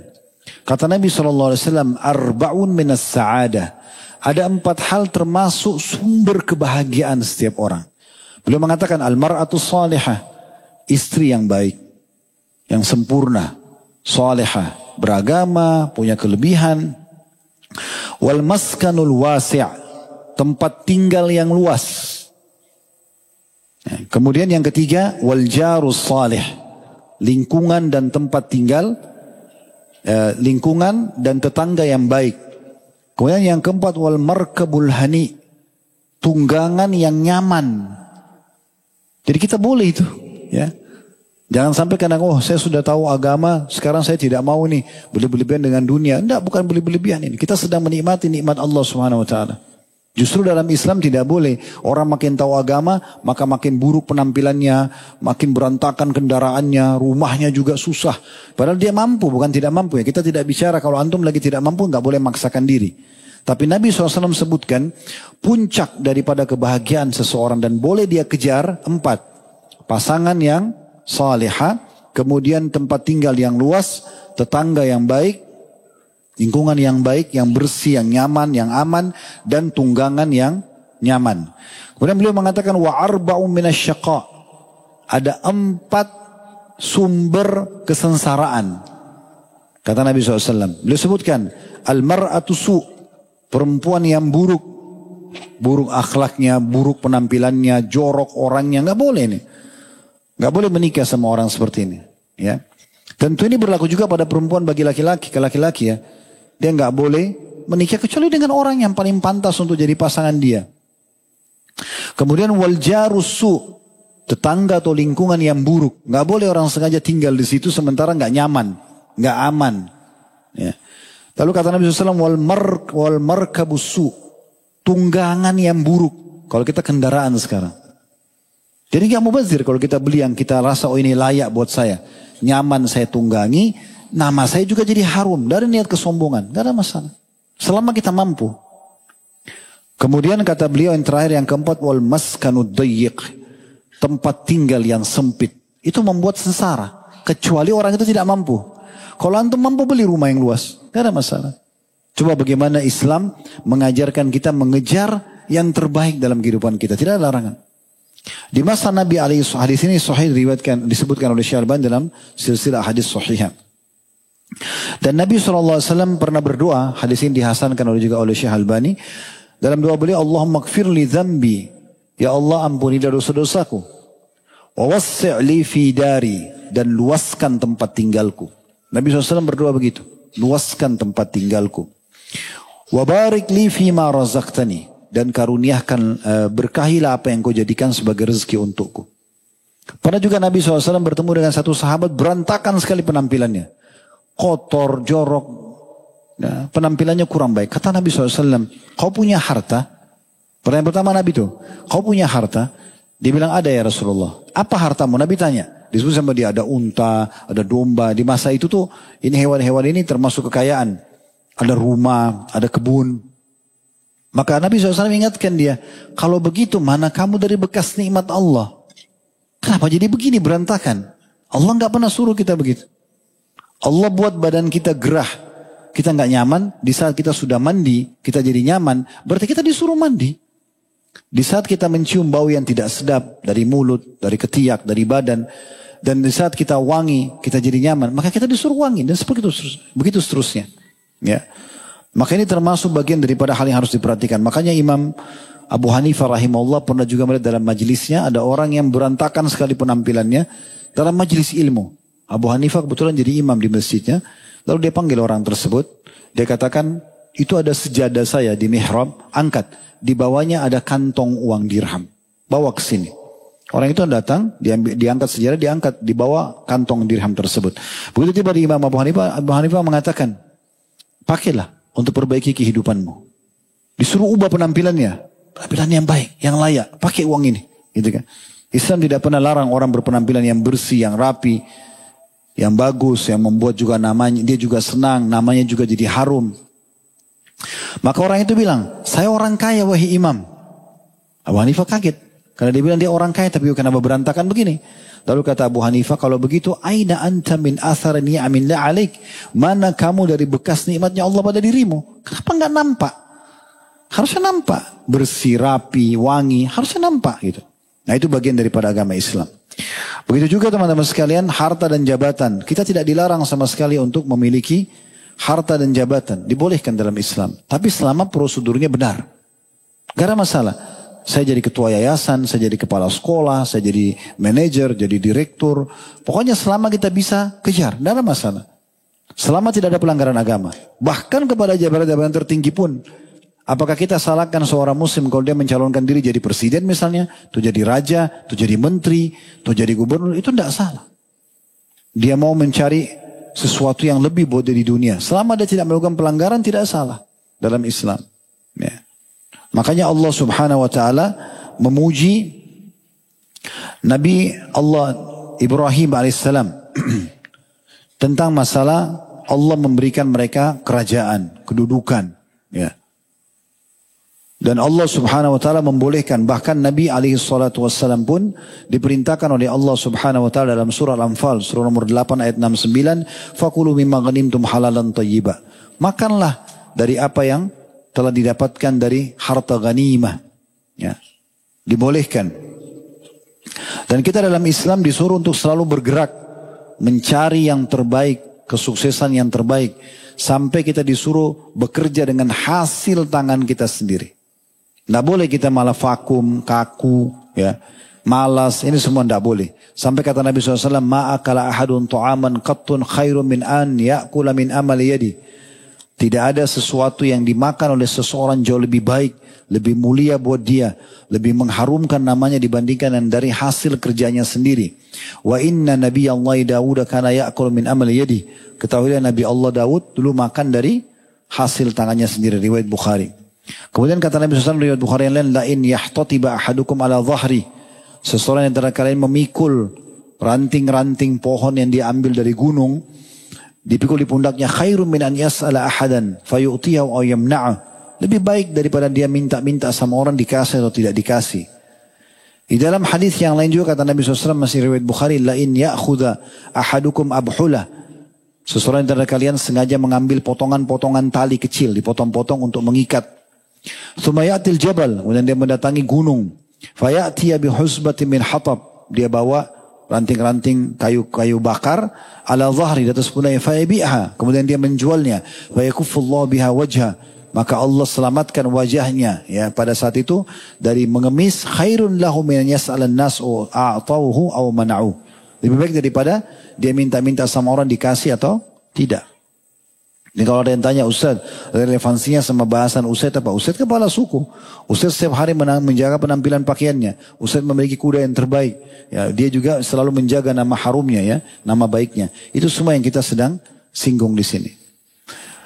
Juga kita tahu teman-teman sekalian, cukup banyak yang berhubungan dengan masalah dalil-dalil seperti ini tentang bolehnya kita jabatan, ya, memiliki jabatan. Tadi saya bilang Nabi Ibrahim alaihissalam Allah sebutkan dengan keturunannya dalam surah Al-An'am surah nomor 6 ayat 89, ulaika alladziina atainahumul kitaba wal hukma wan nubuwah. Setelah menyebutkan tentang Ibrahim alaihissalam, anaknya Ishak dan Ismail, Yakub, turun-temurun Yusuf dan seterusnya, kata Allah mereka adalah orang-orang yang telah kami berikan kepada mereka kitab, kemudian kepemimpinan atau jabatan, hukum, ya, dan juga nubuah, kenabian. Umar bin Khattab radhiyallahu anhu, beliau pernah, ya, mengatakan dalam satu statement yang menarik. Beliau bilang begini, saya pernah melihat ada orang tampan bersih, saya kagum dengan itu. Tapi begitu saya tanya, ada pekerjaan nggak? Dikatakan dia pengangguran, maka jatuh di mataku. Jadi harus kita satukan, ya, bukan cuma penampilan tapi juga pendapatan, ilmu pengetahuan, apalah ya yang kita bisa meningkatkan skill kita. Begitu juga kalau pernah dengar Umar bin Abdul Aziz rahimahullah. Ini Umar bin Abdul Aziz ini perlu saya kasih gambaran. Beliau memimpin tahun 99 sampai 101 Hijriah. 2 tahun jadi raja. Tapi waktu itu beliau berada di salah satu himpitan raja-raja Umayyah. Kerajaan Umayyah ini dinasti pertama dalam Islam yang dibangun oleh Muawiyah bin Abi Sufyan radhiyallahu anhu dari tahun 40 sampai 132 Hijriah. Ini Kerajaan ini teman-teman sekalian turun-temurun. Ayah setelah meninggal nanti anaknya jadi raja. Begitu terus. Ya. Atau kalau tidak turun ke saudaranya. Maka ini sudah satu hierarkinya seperti itu. Subhanallah, Umar bin Abdul Aziz rahimahullah dalam dinukil tentang kisah beliau mengatakan begini. Saya ini punya tumuh itu punya keinginan besar untuk selalu meraih yang terbaik. Maka dia mohon kepada Allah agar dia diangkat menjadi gubernur kota Madinah. Dan Allah kabulkan. Nah waktu dia jadi gubernur kota Madinah, ada satu orang miskin datang lalu mengatakan begini. Wahai Amir kayak pemimpin, gubernur ya. Dulu Anda sering bantu saya sebelum jadi gubernur. Sekarang Anda sudah gubernur, bisa bantu saya enggak? Kata beliau, tentu saja. Ambillah ini. Dan beliau mengatakan, ketahuilah saya ini punya tumuh, punya semangat yang besar untuk selalu mencari kedudukan yang terbaik. Bagaimana saya bisa mencapai kedudukan yang tinggi, yang memang itu tidak salah dalam agama, tapi bisa mendapatkan lebih banyak pahala. Dan saya berharap Allah memudahkan saya untuk menjadi khalifah, menjadi raja. Secara jalur keturunan, gak bisa Umar bin Aziz jadi raja waktu itu. Mustahil gitu. Karena memang raja-raja ini sudah ada alurnya sendiri. Dia dari keluarga Umayyah tapi jauh. Tapi subhanallah, dia terus semangat, dia terus berdoa kepada Allah subhanahu wa ta'ala. Sebelum Sulaiman bin Abdul Malik rahimahullah meninggal, harusnya yang jadi raja adiknya. Tapi Sulaiman ini tiba-tiba di saat sakit keras, dia mengajak bicara penasihatnya namanya Raja ibn Haywa. Dia mengatakan, wahai Raja, saya ini khawatir, penerus saya ini gak bisa lanjutin kerajaan. Gak bisa mempertahankan kaum muslimin, wilayah kaum muslimin. Ada gak saran nama-nama yang bisa kamu tunjuk sebagai kandidat pengganti saya? Kata Raja, wahai Amir Mu'minin, ada. Tapi bukan jadi jalur yang harus dapat raja. Kata Sulaiman, siapa itu? Kata dia, Umar bin Abdul Aziz. Ini orang jauh banget ini, tidak bisa sampai jadi raja gitu. Tapi karena dia berdoa sama Allah, dia punya semangat besar untuk meraih jabatan tersebut, maka Allah mudahkan. Kata Sulaiman, benar apa yang kau ucapkan. Ditulis wasiat pada saya, kalau saya meninggal, maka yang jadi khalifah adalah Umar bin Abdul Aziz. Dan Allah berikan. Ini kan masalah jabatan gitu kan. Tapi yang penting benar, jangan sikut sana sini, jangan jatuhin orang. Enggak, kita tunjukkan kualitas kita. Jadi enggak boleh kita salahkan kalau ada di antara muslimin yang memang mengejar itu. Selama dia tidak salah. Itu dalam urusan dunia. Jadi dalam masalah tempat tinggal, masalah pasangan hidup, masalah tunggangan, masalah jabatan dan segala macam itu ya. Juga dalam Islam dibolehkan kita memiliki harta sebanyak apapun selama halal. Tidak ada larangan. Dalam hal ibadah juga kita dianjurkan untuk selalu mencari yang paling afdal. Supaya selalu cari. Ada dalam bab ibadah itu kan ada ibadah, terus ada yang lebih afdalnya lagi. Gitu kan? Salat misalnya, amal waktu lebih afdal dibandingkan setelahnya. Kan beda. Nah seperti itu. Kita disuruh cari yang afdal. Dan Allah SWT menyuruh kita bersaing positif dalam ibadah. Kalau antum melihat ada teman antum ini sangat bagus ibadahnya, saingi dia. Tapi bukan niat untuk riya. Memang untuk supaya kita sama dengan dia atau lebih bagus dari dia. Allah berfirman dalam Al-Quran. Dalam surah Al-Baqarah 148. Surah nomor 2 ayat 148. Fassabiqul khairat. Berlumba-lumba dalam kebaikan. Bersaing positiflah di situ. Dan Allah juga mengingatkan dalam surah Al-Mutaffifun. Ya. Di ayat 26-nya. Wa fi dzalika falyatanafasil mutanafisun. Dalam hal ibadah dan meraih derajat-derajat tinggi di surga. Disitulah kalian harus bersaing. Bersaing satu sama yang lain. Kalau teman-teman kita selalu di saf awal, kita di saf kedua. Sekarang kita harus ubah. Saf pertama, harus begitu, mencari yang terbaik. Dan sekian banyak dalil tentang berhubungan dengan masalah ini. Di mana dikatakan Nabi SAW adalah orang yang terbaik. Orang yang terbaik akhlaknya, orang yang paling ajwadun nas, orang yang paling dermawan. Masih ingat kisah waktu Umar berkata di perang Tabuk. Dalam riwayat Bukhari dia mengatakan waktu Nabi SAW utus utusannya keliling Madinah lalu berkata, ayo siapa yang mau ikut berperang fisik ke Tabuk, siapkan diri kalian, dan siapa yang menyumbang harta datang ke masjid Rasulullah SAW bawa harta terbaik kalian. Umar langsung bilang, hari ini saya akan saingi Abu Bakar. Kan saingan dalam ibadah kan. Abu Bakar suka sedekah, tapi selama ini Umar merasa tidak pernah mengalahkan Abu Bakar. Dia bilang hari ini saya akan kalahkan Abu Bakar. Positif, bukan niat untuk riya, tapi dia ingin menyaingi Abu Bakar dari sisi ibadahnya. Maka dia bawa setengah hartanya di hadapan Nabi SAW. Nabi tanya, apa yang kau tinggalkan buat keluargamu? Seperti ini ya Rasulullah. Sama, ini yang saya bawa setengahnya ada di rumah. Tak lama Abu Bakar datang, lalu Abu Bakar memberikan hartanya, lalu kata Nabi SAW, apa yang kau tinggalkan buat keluargamu? Dia bilang Allah dan Rasulnya. Maka akhirnya, maksudnya apa yang saya miliki hari ini sudah saya kasih semua. Untuk keluarga saya tidak ada yang saya tinggalkan. Tapi rumah, kebun masih ada. Tuh kan, tapi harta yang saya miliki tidak ada tabungan, semua saya kasih sumbang sekarang. Maka kata Umar, mulai hari itu saya tahu saya tidak bisa menyaingi Abu Bakar. Tapi ini adalah keinginan untuk bersaing positif. Supaya kita bisa lebih baik daripada teman kita tersebut. Ini contohnya.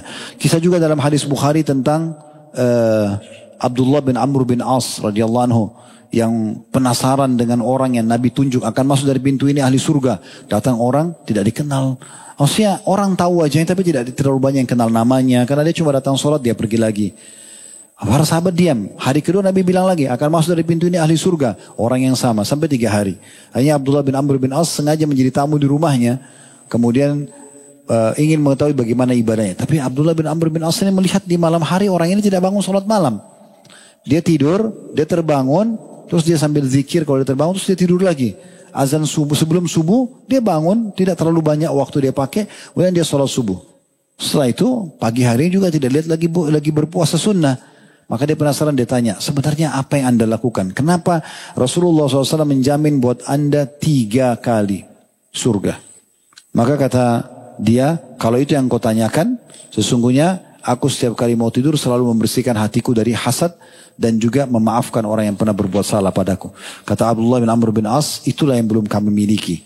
Ini contohnya. Jadi mereka saling mengejar satu sama yang lain untuk bersaing dari sisi ibadah. Ya, tentu teman-teman sekalian, kalau kita mau menjadi orang-orang pilihan seperti ini, boleh saja. Dunia boleh, akhirat boleh.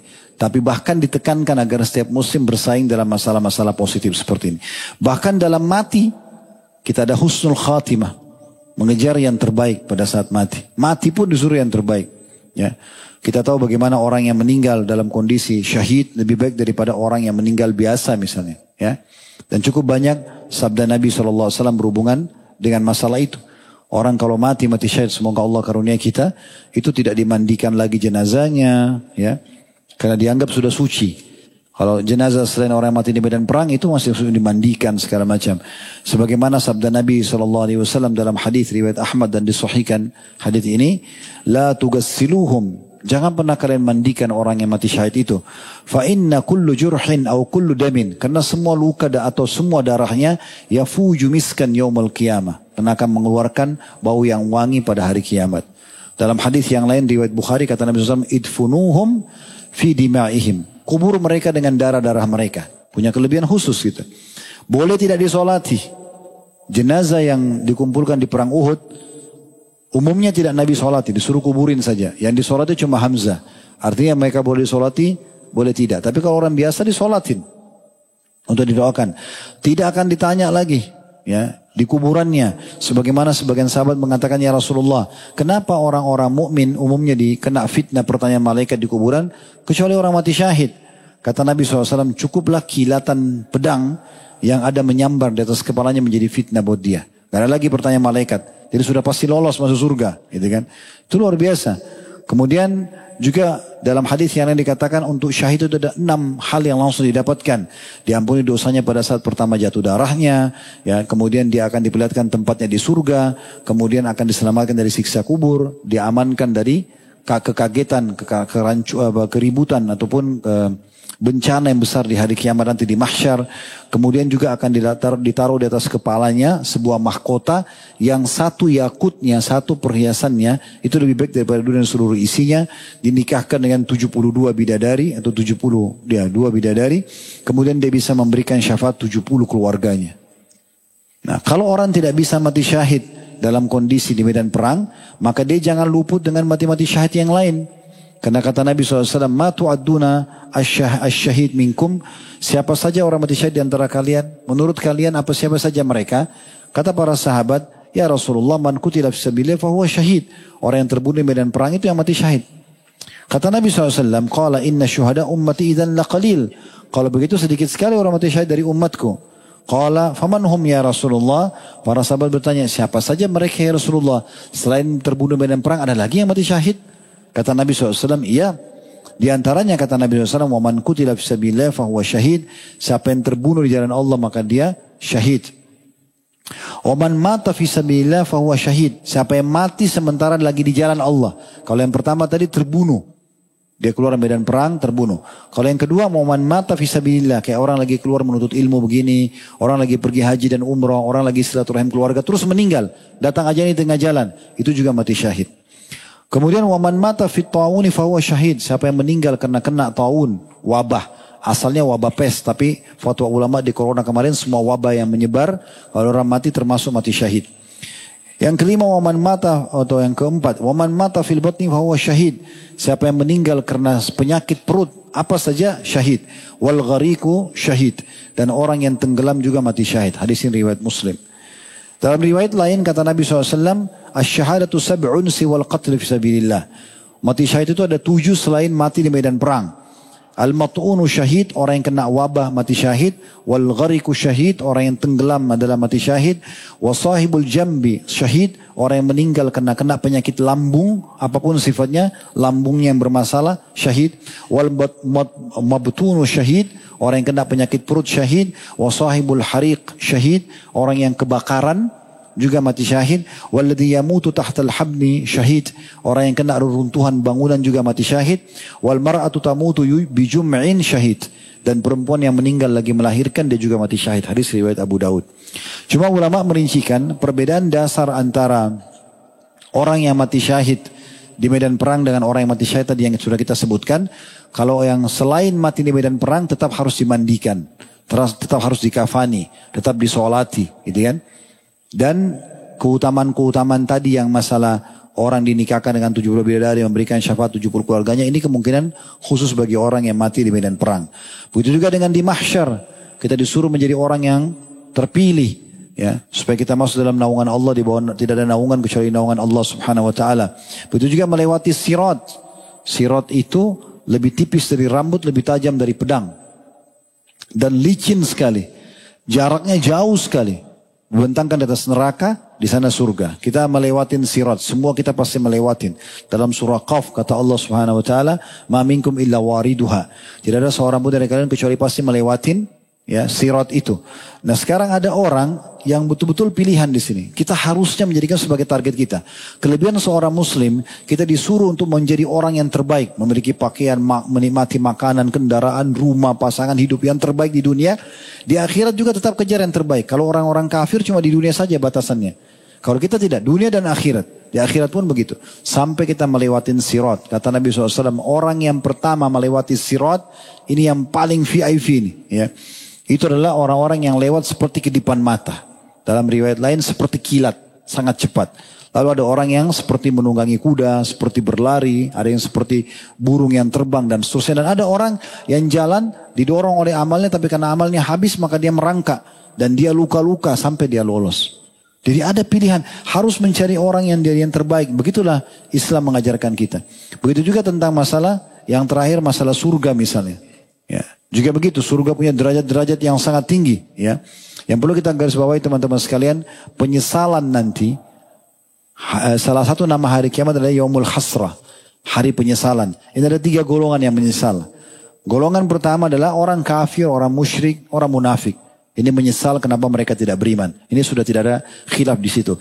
Kemudian yang kedua adalah orang-orang mukmin yang dosanya banyak. Dosanya banyak. Sehingga akhirnya mereka harus masuk neraka dulu. Ini juga akan menyesal. Yang ketiga, ini yang kita garis bawahi. Orang-orang mukmin yang banyak kehilangan kesempatan amal soleh. Walaupun mereka sudah masuk surga. Itu juga menyesal. Karena tadinya kalau dia puasa Senin Kamis, dia dapat derajat itu. Kalau dia hafal Quran, dia dapat derajat ini. Tapi karena dia malas-malasan di dunia, dia sudah masuk surga. Dia nyesal. Kenapa dulu saya nggak buat ya? Oleh karena itu hati-hati. Jadikan diri kita selalu orang-orang yang mendapatkan yang terbaik. Ini pelajaran yang ketiga. Tentang pentingnya seorang muslim mengatur kehidupannya dunia, kehidupannya di akhirat. Semua dia berusaha yang terbaik yang dia dapatkan. Yang keempat, keutamaan tentang orang yang mendengarkan kebenaran. Dan berusaha menerimanya. Ini diambil dari potongan tadi sikapnya Usaid radhiyallahu anhu. Di mana beliau pada saat ditawarkan oleh Mus'ab bin Umair untuk mendengarkan Islam. Dia duduk dengar dulu. Nah ini penting. untuk mendengarkan kebenaran. Jadi jangan langsung emosional dulu. Allah subhanahu wa ta'ala mengingatkan kita dalam surah Al-An'am surah nomor 6 ayat 152. Wa anna hadha sirati mustaqiman fattabi'u wa la tattabi'u subulah fatafarraqu bikum an sabili. Artinya, ya, ini adalah jalan yang lurus, kata Allah. Ini jalan yang lurus, maksudnya agama Islam. Ikuti Al-Quran dan Sunnah. Ikutilah kata Allah dan jangan memilih jalan-jalan yang lain yang membuat kalian terpecah-pecah dan jauh dari jalanku. Abdullah bin Mas'ud radhiyallahu anhu mengatakan as-siratul mustaqim alladhi tarakana alaihi Rasulullah sallallahu alaihi wasallam. Yang dimaksud dengan jalan yang lurus dalam ayat tadi adalah apa yang telah Rasulullah SAW tinggalkan kita di atasnya. Apa yang beliau kerjakan, kerjakan. Apa yang beliau larang, jauhi. Apa yang beliau tidak contohkan, maka dihindari. Itu yang dimaksud perkataan Abdullah bin Mas'ud radhiyallahu anhu. Ibnu Qayyim berkata rahimahullah, jalan menuju Allah hanya satu, yaitu dengannya Allah mengutus para rasul dan menurunkan kitabnya. Pastikan tidak seorang pun dapat sampai ke Allah kecuali dengan jalan itu. Maksudnya dengan memilih jalan yang benar. Duduk, dengarin dulu. Jangan terjadi ya penolakan sebelum mendengar. Nah, kita harus dengar dulu. Kalau itu benar kita terima. Seperti itulah. Dan juga Ibnu Qayyim berkata, al-jahlu bit-tariqi wa afatiha wal maqsud yujibu at-ta'ab al-katsir ma'al fa'idah qalilah. Kalau ada orang bodoh tidak mau belajar, membiarkan saja dia berada di jalan yang salah, ya. Dia tidak coba pelajari, dia tidak coba terenungi maksud-maksud apa yang dimaksudkan dalam itu, maka hanya akan mendatangkan capek yang banyak dan juga faedah yang kecil. Ya. Oleh karena itu semua kebenaran dan kebaikan sudah seharusnya didengar, dicerna, ya. Kemudian setelah itu diambil faedahnya. Karena ini memang bagian daripada yang diperintahkan oleh Nabi alaihissalatu wassalam. Beliau bersabda dalam hadis yang sahih, al-mu'minul qawi khairu wa habilallah minal mu'minul dhaif. Orang mukmin yang kuat ya jauh lebih baik dan lebih Allah cintai dibandingkan orang mukmin yang lemah. Wa fi kullin khair, dan semua punya kebaikan. Ahris ala ma yanfa'uk, jaga selalu apa yang bermanfaat untukmu. Wasta'in billah wa la ta'jaz, selalu berlindung kepada Allah dan jangan pernah putus asa. Wa idza asabaka syai'un fala taqul law anni fa'altu kadza wa kadza, law anni fa'altu kana kadza wa kadza. Dan jangan kalian mengatakan kalau sudah tertimpa sesuatu, kalau dulu saya kerjakan ini, kerjakan itu. Walakin kul qadarallahu wa ma syaa fa'al, tapi ucapkanlah Allah sudah takdirkan dan Allah melakukan apa yang dia inginkan. Fa inna lau taftahu babus syaitan, karena Allah akan membuka pintu-pintu syaitan. Dengan mendengar kebenaran teman-teman sekalian, seseorang muslim akan selalu menstabilkan antara dunia dan akhiratnya. Namun mereka akan mendahulukan akhirat dari dunia. Dan ini target kita. Ini beda kita sama orang-orang kafir ya. Orang-orang kafir itu mereka dunia saja. Kalau kita dunia dan akhirat, tapi akhirat didahulukan. Nabi SAW memberikan satu kata kunci di sini. Dalam hadis yang sahih beliau mengatakan, man kanatil akhiratu hammahu, siapa yang menjadikan akhirat targetnya, dunia dinikmatin tapi semua yang halal dan juga dia ingin mendapatkan pahala ekstra di akhirat sana. Ja'alallahu ginahu fi qalbihi, Allah akan tanamkan dalam hatinya rasa kaya. Wa jama'alahu syamlah, dan juga Allah akan memenuhi kebutuhannya atau memberikan kebutuhannya. Wa atathu dunya wa hiya ragimah, dan dunia pasti akan datang kepadanya dalam kondisi terhina ya. Wa man kanatid dunya hammahu, siapa yang dunia menjadi target utamanya, ja'alallahu faqrahu baina ainai, Allah akan jadikan kemiskinan di depan matanya. Walaupun sudah melimpah nikmat, tapi karena bukan akhirat yang didahulukan, bukan akhirat menjadi targetnya, maka akan ada kemiskinan depan matanya. Semuanya jadi tidak ada nilainya. Wa farraqa alaihi syamlah, dan Allah akan persulit urusan-urusannya. Walam ya'ti minad dunya illa ma qaddara lahu, dan tidak akan sampai kepada dari urusan dunia kecuali yang sudah ditakdirkan untuknya. Bagi orang juga yang sudah mendengarkan kebenaran, pasti mereka akan selalu bergantung pada Tuhannya dan akan selalu meminta apapun kepada Tuhannya. Orang yang kalau sudah berilmu, orang sudah faham, maka dia tidak akan pernah lepaskan diri pada Tuhannya. Dan saking sensitifnya, sampai kata Nabi SAW, liyas'al ahadukum rabbahu hajatahu kullah. Harusnya setiap orang di antara kalian kalau sudah punya ilmunya, sudah dengar kebenaran, kemudian dia tahu ilmunya, dia harus minta kepada Tuhannya segala sesuatunya. Hatta yas'al shis'a ni'alaihi, sampai dia minta kepada Tuhannya tali sendalnya idang qata, kalau tali sendalnya itu putus. Diriwayatkan oleh Abu Ya'la. Ibnu Qayyim rahimahullah mengatakan mereka tidak mendapatkan ilmu karena tidak mendengar dan tidak memikirkan. Sementara mendengar dan memikirkan adalah dua asas pokok dalam mendapatkan ilmu itu sendiri. Selanjutnya teman-teman sekalian, yang kelima dari apa yang kita bahas ya, atau dari faedah yang bisa diambil tentang keutamaan orang yang menunjukkan pada kebaikan. Ini saya ringkaskan saja, ada beberapa hadis yang sudah masyhur, mungkin tidak asing lagi buat kita. Tadi diambil dari potongan bagaimana Usaid bin Khudair setelah masuk Islam, dia mengajak Sa'ad bin Mu'adz untuk masuk Islam. Dan ini juga sudah dicontohkan sebelumnya oleh Abu Bakar radhiyallahu anhu. Di mana Abu Bakar pada saat masuk Islam, dia tidak nunggu. Maka masuk Islam di tangannya Utsman bin Affan. Jadi semua apa yang Utsman bin Affan lakukan setelah masuk Islam, Abu Bakar panen pahalanya. Abdurrahman bin Auf, termasuk sahabat terkayanya atau sahabat yang terkaya, yang banyak bersedekah. Kemudian juga Talha bin Ubaidillah. Kemudian Zubair bin Awam, semua ini masuk Islam di tangan Abu Bakar. Nah seperti itu. Nah ini juga yang dilakukan oleh Usaid. Dia mengajak sahabatnya Sa'ad bin Mu'adz untuk masuk Islam. Dan setiap kali kita menjadi penyebab itu, kita akan panen pahalanya. Hadis yang masyhur ya. Kata Nabi SAW, "Man da'i ila hudan, kana lahu minal ajri mithlu ujuri man tabi'ahu. Wa la yanqus dzalika min ujurim syai'a." Siapa yang menjadi penyebab hidayah orang lain, maka dia akan panen pahala orang yang mengikutinya tanpa dikurangi sedikit pun dari pahala orang yang mengikutinya. Wa man da'a ila dhalalatin kana alaihi minal itsmi mithlu athamin man tabi'a la yanqus dzalika min athamim syai'a. Dan siapa yang menjadi contoh dalam berbuat dosa, maka dipastikan dia akan panen dosa dia dan dosa orang-orang yang mengikutinya. Hadis sahih diriwayatkan oleh Imam Muslim. Yang keenam tentang adanya karamah. Ini pelajaran yang keenam tentang adanya karamah. Jadi ada yang Allah berikan kepada hamba-hambanya tertentu, bukan nabi-nabi, tapi mereka adalah orang-orang khusus ya, yang memang mereka sangat dekat dengan Allah. Allah berikan kelebihan. Diambil daripada tadi bagaimana dari ujung tongkat Usaid bin Khudair di malam hari pada saat pulang dari rumah Nabi SAW keluar cahaya. Dan ini bisa terjadi ya. Allah subhanahu wa ta'ala menjadikan mereka wali-walinya. Ibnu Taimiyah rahimahullah mengatakan, kurang lebih terjemahannya, karamah wali atau karamah Allah diperoleh dengan dari keberkahan karena mengikuti Rasulullah SAW. Secara hakiki ia termasuk bagian dari mujizat yang ada pada Rasul SAW. Dan Imam Syafi'i mengatakan, illam yakunil fuqaha al-amiluna awliya'ullah falaysa lillahi wali. Ya, Imam Syafi'i mengatakan, kalau anda mau melihat wali Allah yang sebenarnya, dia adalah para fuqaha, para orang-orang yang memahami ilmu agama. Karena kalau mereka tidak dianggap sebagai wali, maka siapa lagi yang akan dianggap sebagai wali Allah? Syekh Shalih Fauzan berkata, di antara akidah ahli sunnah wal jamaah adalah membenarkan adanya karamah wali. Ada datang ini ya. Karamah wali, sesuatu yang di luar kebiasaan manusia yang Allah jadikan pada diri sebagian walinya, sebagai pemuliaan pada mereka. Ini ditetapkan dalam Al-Quran dan juga Sunnah.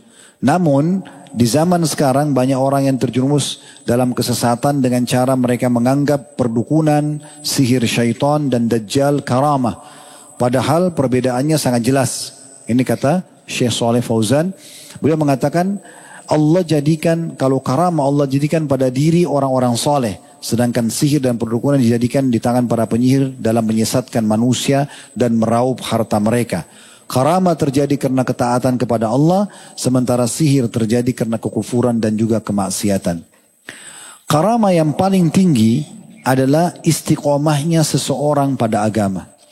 Jadi kalau kita teman-teman sekalian terfikir untuk selalu istiqomah menjaga perintah Allah SWT, meninggalkan larangannya, selalu saja menjaga sampai ajal datang, itulah karamah yang tertinggi. Itu disepakati oleh umumnya ulama ya. Syekh Utsaimin rahimahullah mengatakan karamah sudah ada sebelum diutusnya Rasul SAW dan tetap ada sepeninggal beliau hingga hari kiamat nanti.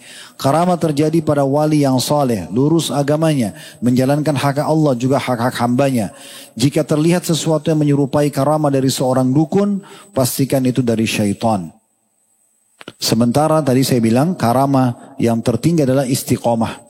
Disebutkan oleh Ibnul Izz Al-Hanafi, Ibnu Abil Izz Al-Hanafi, meninggal tahun 792 Hijriah. Beliau mengatakan karamah yang sebenarnya adalah seseorang tetap bisa istiqomah Allah Ta'ala tidak memuliakan seseorang dengan satu karamah yang paling besar kecuali dengan memberinya taufik untuk tetap melaksanakan apa yang Allah cintai dan juga ridhoi, yaitu taat kepada Allah dan juga kepada Rasulnya. Kalaupun ada orang misalnya diberikan karamah, misalnya dia bisa menjadi penyebab sembuhnya penyakit orang lain misalnya, ya, atau misalnya doanya mustajab, maka itu bisa saja terjadi. Ya, tapi umumnya orang-orang seperti ini biasanya menyembunyikan apa yang Allah SWT berikan itu. Seperti Uwais Al-Qarni rahimahullah, pada saat Nabi SAW mengatakan kepada Umar bin Khattab, wahai Umar, bersama Ali, wahai Umar dan Ali, nanti akan datang seseorang dari Yaman bernama Uwais Al-Qarni, kalau kau bertemu dengannya, mintalah kepada Allah, mintalah kepada dia untuk memohon ampun kepada Allah untuk kalian berdua. Ini yang disuruh mohon ampun adalah Umar dan Ali, mertua dan anak mantu Nabi, dan salah satu dari 10 yang masuk surga. Uwais Al-Qarni seorang tabi'in, tinggal di Yaman jauh sekali. Akhirnya Umar setiap tahun cari. Di musim haji, tanya orang Yaman, ada enggak Uwais Al-Qarni? Selalu tidak ada. Sampai Nabi SAW meninggal, Abu Bakar meninggal, di zaman kerajaannya Umar pun, di tahun 23 Hijriah, haji terakhir. Sebelum beliau wafat, beliau menanyakan kepada penduduk Yaman, maka akhirnya mereka mengatakan ada seseorang bernama Uwais, beliau seorang pengembala domba, dan ada tahun ini akan datang haji. Maka begitu Umar bertemu, Umar menanyakan, kau punya seorang ibu yang kau bakti dengannya? Kata dia, iya. Apakah kau benar dari suku Qaran? Dia bilang, iya. Apakah kamu pernah kena penyakit kuri di tubuhmu, lalu kemudian kau berdoa sama Allah, tersisa semua sembuh kecuali seperti ukuran koin dirham di pundakmu? Dia bilang, iya. Kata Umar bin Khattab, kalau gitu mohon ampunlah kepada Allah untukku. Maka Uwais Al-Qarni mengatakan, siapa anda Umar bin Khattab, sahabat Nabi, kenapa minta kepada saya? Kata Umar, Rasulullah SAW yang suruh saya. Maka Uwais Al-Qarni pun memohon ampun kepada Allah untuk Umar. Umar lalu mencari mertuanya pada saat itu. Ali bin Abi Thalib, sahabat dan mertua beliau. Karena di akhir hidup Umar menikah sama Ummu Kalthum, anak Ali. Maka dikatakanlah kepada Ali, hai Ali, sudah datang Uwais, carilah dia. Mohon ampun kepada Allah SWT melalui dia. Maka Ali mencarinya sampai menemuinya. Setelah itu Uwais Al-Qarni tidak terlihat lagi. Semua orang satu musim haji mencari dia. Karena Umar sama Ali memohon ampun. Setelah itu tidak ditemukan. Dan sekian tahun kemudian ditemukan Uwais Al-Qarni berada di salah satu jalan-jalan terpencil di Irak. Dan beliau memungut sisa makanan. Jadi beliau memang melarikan diri. Bukan malah sengaja memamer tentang masalah apa yang beliau miliki itu. Dan sekian banyak contoh berhubungan dengan masalah ini. Kalau kisah-kisah umat-umat sebelum kita tentang masalah 3 orang yang masuk gua kemudian mereka selamat dengan tawasul amal solehnya. Kisah tentang Ashabul Kahfi yang selalu kita baca, surah Al-Kahfi, ya, mereka selamatkan oleh Allah SWT. Ini semua namanya karamah, Allah selamatkan mereka, Allah lindungi mereka. Dan ada juga sebagian orang yang mereka mendapatkan karunia yang besar, ya. Kalau sahabat-sahabat Nabi, seperti kalau pernah dengar Imran ibn Husain radhiyallahu anhu, beliau ini pernah mendengarkan ucapan salamnya malaikat, sebagaimana hadis riwayat Ahmad. Imran ibn Husain kalau jalan selalu dengar salam, ya, tapi tidak ada orangnya. Kemudian beliau tanya kepada Nabi SAW, Nabi mengatakan itu malaikat yang mengucapkan salam kepadamu. Salman dan Abu Darda radhiyallahu anhuma pernah makan di satu wadah makanan di piring. Begitu habis makanannya, mereka dengar ada suara tasbih dari piring itu, dari wadah itu. Pada saat mereka tanyakan, maka itu dijelaskan kalau tasbihnya makanan tersebut. Hubaib radhiyallahu anhu, sahabat Nabi yang ditawan oleh orang-orang Quraisy untuk dibunuh, kan? Hubaib yang akhirnya beliau dihukum mati oleh orang-orang Quraisy, itu pada saat lagi di penjara di salah satu rumah di Mekah, beliau ditemukan di ruangan penjaranya itu ada anggur, dan beliau makan anggur. Di saat itu tidak ada anggur sama sekali di kota Mekah. Dan itu terjadi pada orang-orang tertentu. Al-Bara' ibn Malik radhiyallahu anhu yang kita kisahkan bulan lalu, bagaimana beliau kalau bersumpah atas sama Allah, langsung Allah kabulkan. Ya, kalau mengatakan demi Allah begini dan begitu.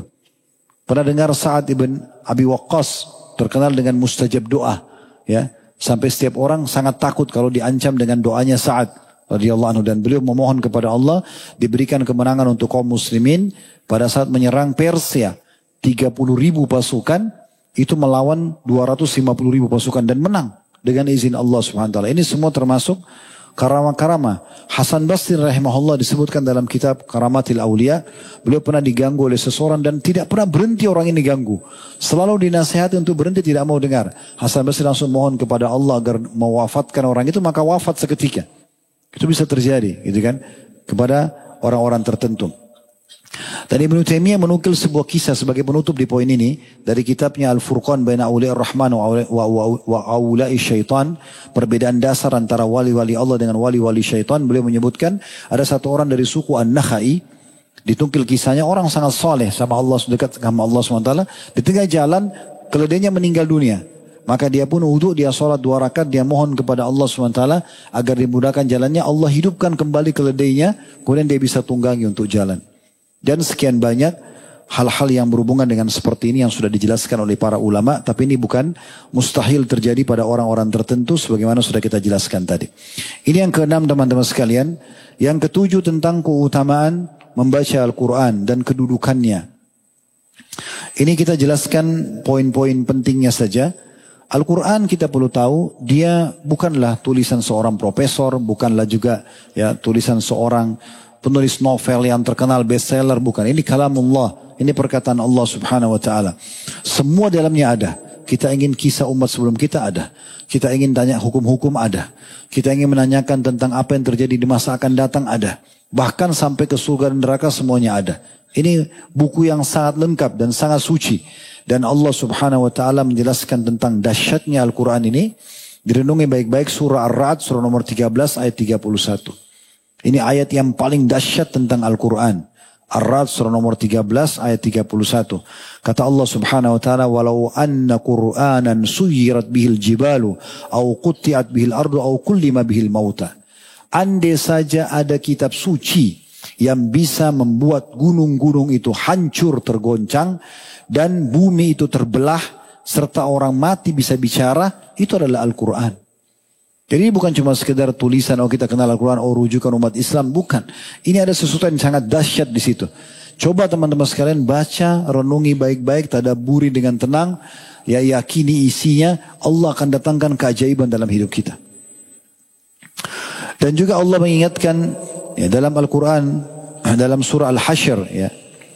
Lau anzalna hadal Qur'ana ala jabalin, ini surah nomor 59 ayat 21. Lau anzalna hadal Qur'ana ala jabalin la ra'aitahu khashi'an mutasaddian min khasyatillah wa tilkal amsal nadribu lin-nasi la'allahum yatafakkarun.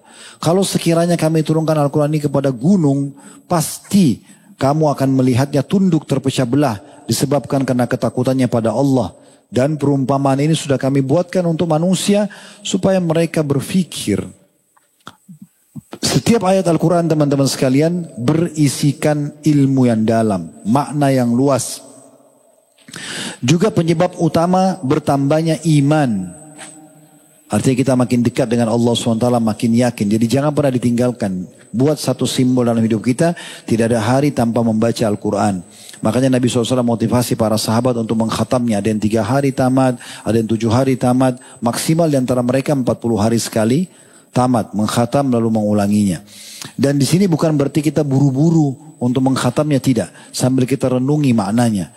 Saya akan nukilkan beberapa kisah ya dari salafus saleh, di mana mereka pada saat baca Al-Quran mereka betul-betul merenungi maknanya. Mereka ingin mengambil ya ilmu yang dalam Al-Quran itu. Ibnu Qayyim rahimahullah mengatakan, tidak ada sesuatu yang paling bermanfaat bagi hati bila dibandingkan dengan membaca Al-Quran disertai dengan tadabbur dan tafakkur, merenungi dan memahami, memikirkan maknanya. Hal inilah yang memunculkan rasa cinta, rindu, optimisme, keinginan untuk taubat, tawakal kepada Allah, ridho terhadap keputusan Allah, berserah diri kepada Allah, sabar dalam setiap ujian, dan semua yang membuat hati seseorang menjadi hidup dengan sempurna. Itu Al-Quran. Itu juga bisa mencegah seseorang dari semua sifat buruk dan perbuatan yang tercelah yang menyebabkan hati mereka menjadi rusak dan binasa. Sekiranya umat manusia mengetahui keutamaan yang terdapat dalam Al-Quran yang disertai dengan tadabbur, merenungi makna-makna ayatnya, tentu mereka akan menyibukkan diri dengannya dan meninggalkan semua aktivitas selain membaca Al-Quran. Apabila yang membaca Al-Quran dengan tadabbur, lalu yang mendapati satu ayat yang ia butuhkan untuk mengobati hatinya, dia akan mengulanginya meskipun sampai 100 kali. Ini kata Ibnu Qayyim rahimahullah. Bacaan disertai dengan perenungan jauh lebih utama dibandingkan mengkhatamnya tanpa perenungan dan pemahaman. Semua itu akan lebih bermanfaat bagi hati dan menghantar pada iman serta meraih manisnya Al-Quran. Dinukil dari kitab Miftah Darus Sa'adah jilid 1 halaman 535. Abi Jumrah Ad-Dabai rahimahullah berkata, aku pernah berkata kepada Ibnu Abbas radhiyallahu anhu, aku ini orang yang terbiasa baca Quran dengan cepat. Aku ini terbiasa membaca dengan cepat. Boleh enggak aku baca Al-Quran dengan cara cepat? Kata Abdullah bin Abbas, demi Allah, aku membaca surah Al-Baqarah dengan tartil, dengan tenang, merenungi maknanya, sambil merenungi maknanya, lebih aku sukai daripada membacanya dengan cepat. Dinukil dari kitab Fadail Al-Quran. Nabi SAW membaca dengan sangat tenang. Bila lewat ayat-ayat tentang surga dan rahmat, beliau mohon. Bila lewat tentang siksa dan neraka, beliau berlindung kepadanya.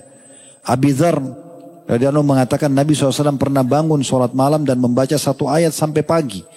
Jadi pernah Nabi SAW bangun sholat malam, dari malam sampai pagi cuma baca satu ayat saja. Dan beliau mengulang-ulangi ayat ini. Surah Al-Ma'idah surah nomor 5 ayat 118. In tu'adzibhum fa innahum ibaduk. Wa in takfir lahum fa innaka antal azizul hakim. Artinya, jika engkau menyiksa mereka maka sungguhnya mereka adalah hamba-hambamu. Dan jika engkau mengampuni mereka sungguhnya engkau maha perkasa lagi maha bijaksana. Maksudnya, ayat ini sebenarnya turun tentang Nabi Isa alaihissalam. Nanti di hari kiamat, Allah akan panggil Nabi Isa dan menanyakan di depan umatnya, apakah kau yang suruh untuk menyembah dirimu dan ibumu selain aku? Kata Nabi Isa alaihissalam, saya tidak pernah mengajarkan itu ya Allah. Pada saat saya masih hidup, saya coba mengajarkan mereka yang benar. Pada saat saya meninggal, engkau lebih tahu. Ringkasnya Nabi Isa AS mengatakan, kalau seandainya engkau menyiksa mereka, ya Allah, mereka adalah hamba-hambamu. Dan kalau kau ampuni, sungguhnya engkau maha pengampun. Maka Nabi SAW waktu dia dengar ayat ini, beliau ulangi terus. Beliau renungi dan beliau membayangkan bagaimana nanti hari kiamat supaya beliau bisa menyelamatkan umatnya dari siksa Allah subhanahu wa ta'ala. Safwan bin Sulaim rahimahullah mengisahkan bahwa Tamim Ad-Dari radhiyallahu anhu sahabat Nabi yang mulia, setelah mengerjakan sholat isya di masjid, maka beliau berdiri untuk mengerjakan sholat. Kemudian membaca satu ayat saja. Dari surah Al-Mu'minun surah nomor 23 ayat 104. Yang bunyinya, talfahu wujuhahumun nar wa hum fiha kalihun. Wajah mereka dibakar di api neraka, dibolak-balikkan. Dan mereka dalam keadaan cacat. Kata tabi'in ini Safwan rahimahullah mengatakan, Tamim Ad-Dari tidak bisa meninggalkan ayat ini sampai terdengar azan subuh. Ya, ayat ini sebenarnya bicara kalau teman-teman nanti kembali di rumah buka surah nomor 23, surah Al-Mu'minun ayat 99 sampai 115. Ini tentang cerita penyesalan orang kafir hari kiamat. Mereka menyesal pada saat masuk neraka, mereka minta dikembalikan ke dunia. Tapi Allah SWT menggambarkan bagaimana mereka di neraka nanti cacat. Makna cacat dalam sebuah hadis dijelaskan karena panasnya api neraka sampai bibir atas mereka melepuh dan bisa melipat sampai di kepalanya. Dan bibir bawahnya melepuh sampai ke pusar mereka. Itu maknanya mereka dalam kondisi cacat. Maka Tamim Ad-Dari waktu baca ayat ini, dia faham artinya. Tentang bagaimana orang di neraka nanti, maka dia terus mengulang-ulangi dalam satu malam. Satu ayat ini dalam dalam sholatnya semalam suntuk. Begitu juga dinukil dari Abbad bin Abdullah bin Zubair radhiyallahu anhu berkata bahwasanya Asma binti Abi Bakar radhiyallahu anhu membuka salatnya dengan surah At-Tur, dan ketika pada saat sampai ayat tentang ahli surga, mereka mengatakan nanti kita kalau masuk surga insyaallah, ini perkataan umum, semua ahli surga akan mengatakan ini. Famannallahu alaina wa waqana adzabas samum. Sesungguhnya Allah telah memberikan karunia surga kepada kita dan menyelamatkan kita dari siksa api neraka. Surah At-Tur ayat 27. Kata penukir riwayat ini, Abbad mengatakan, saya pergi ke pasar, sudah beli segala macam hajat, lalu saya kembali ke rumah, saya temukan Asma radhiyallahu anha masih mengulangi ayat tadi, ya, karena memang terenyuh dengan atau tersentuh dengan ayat tersebut.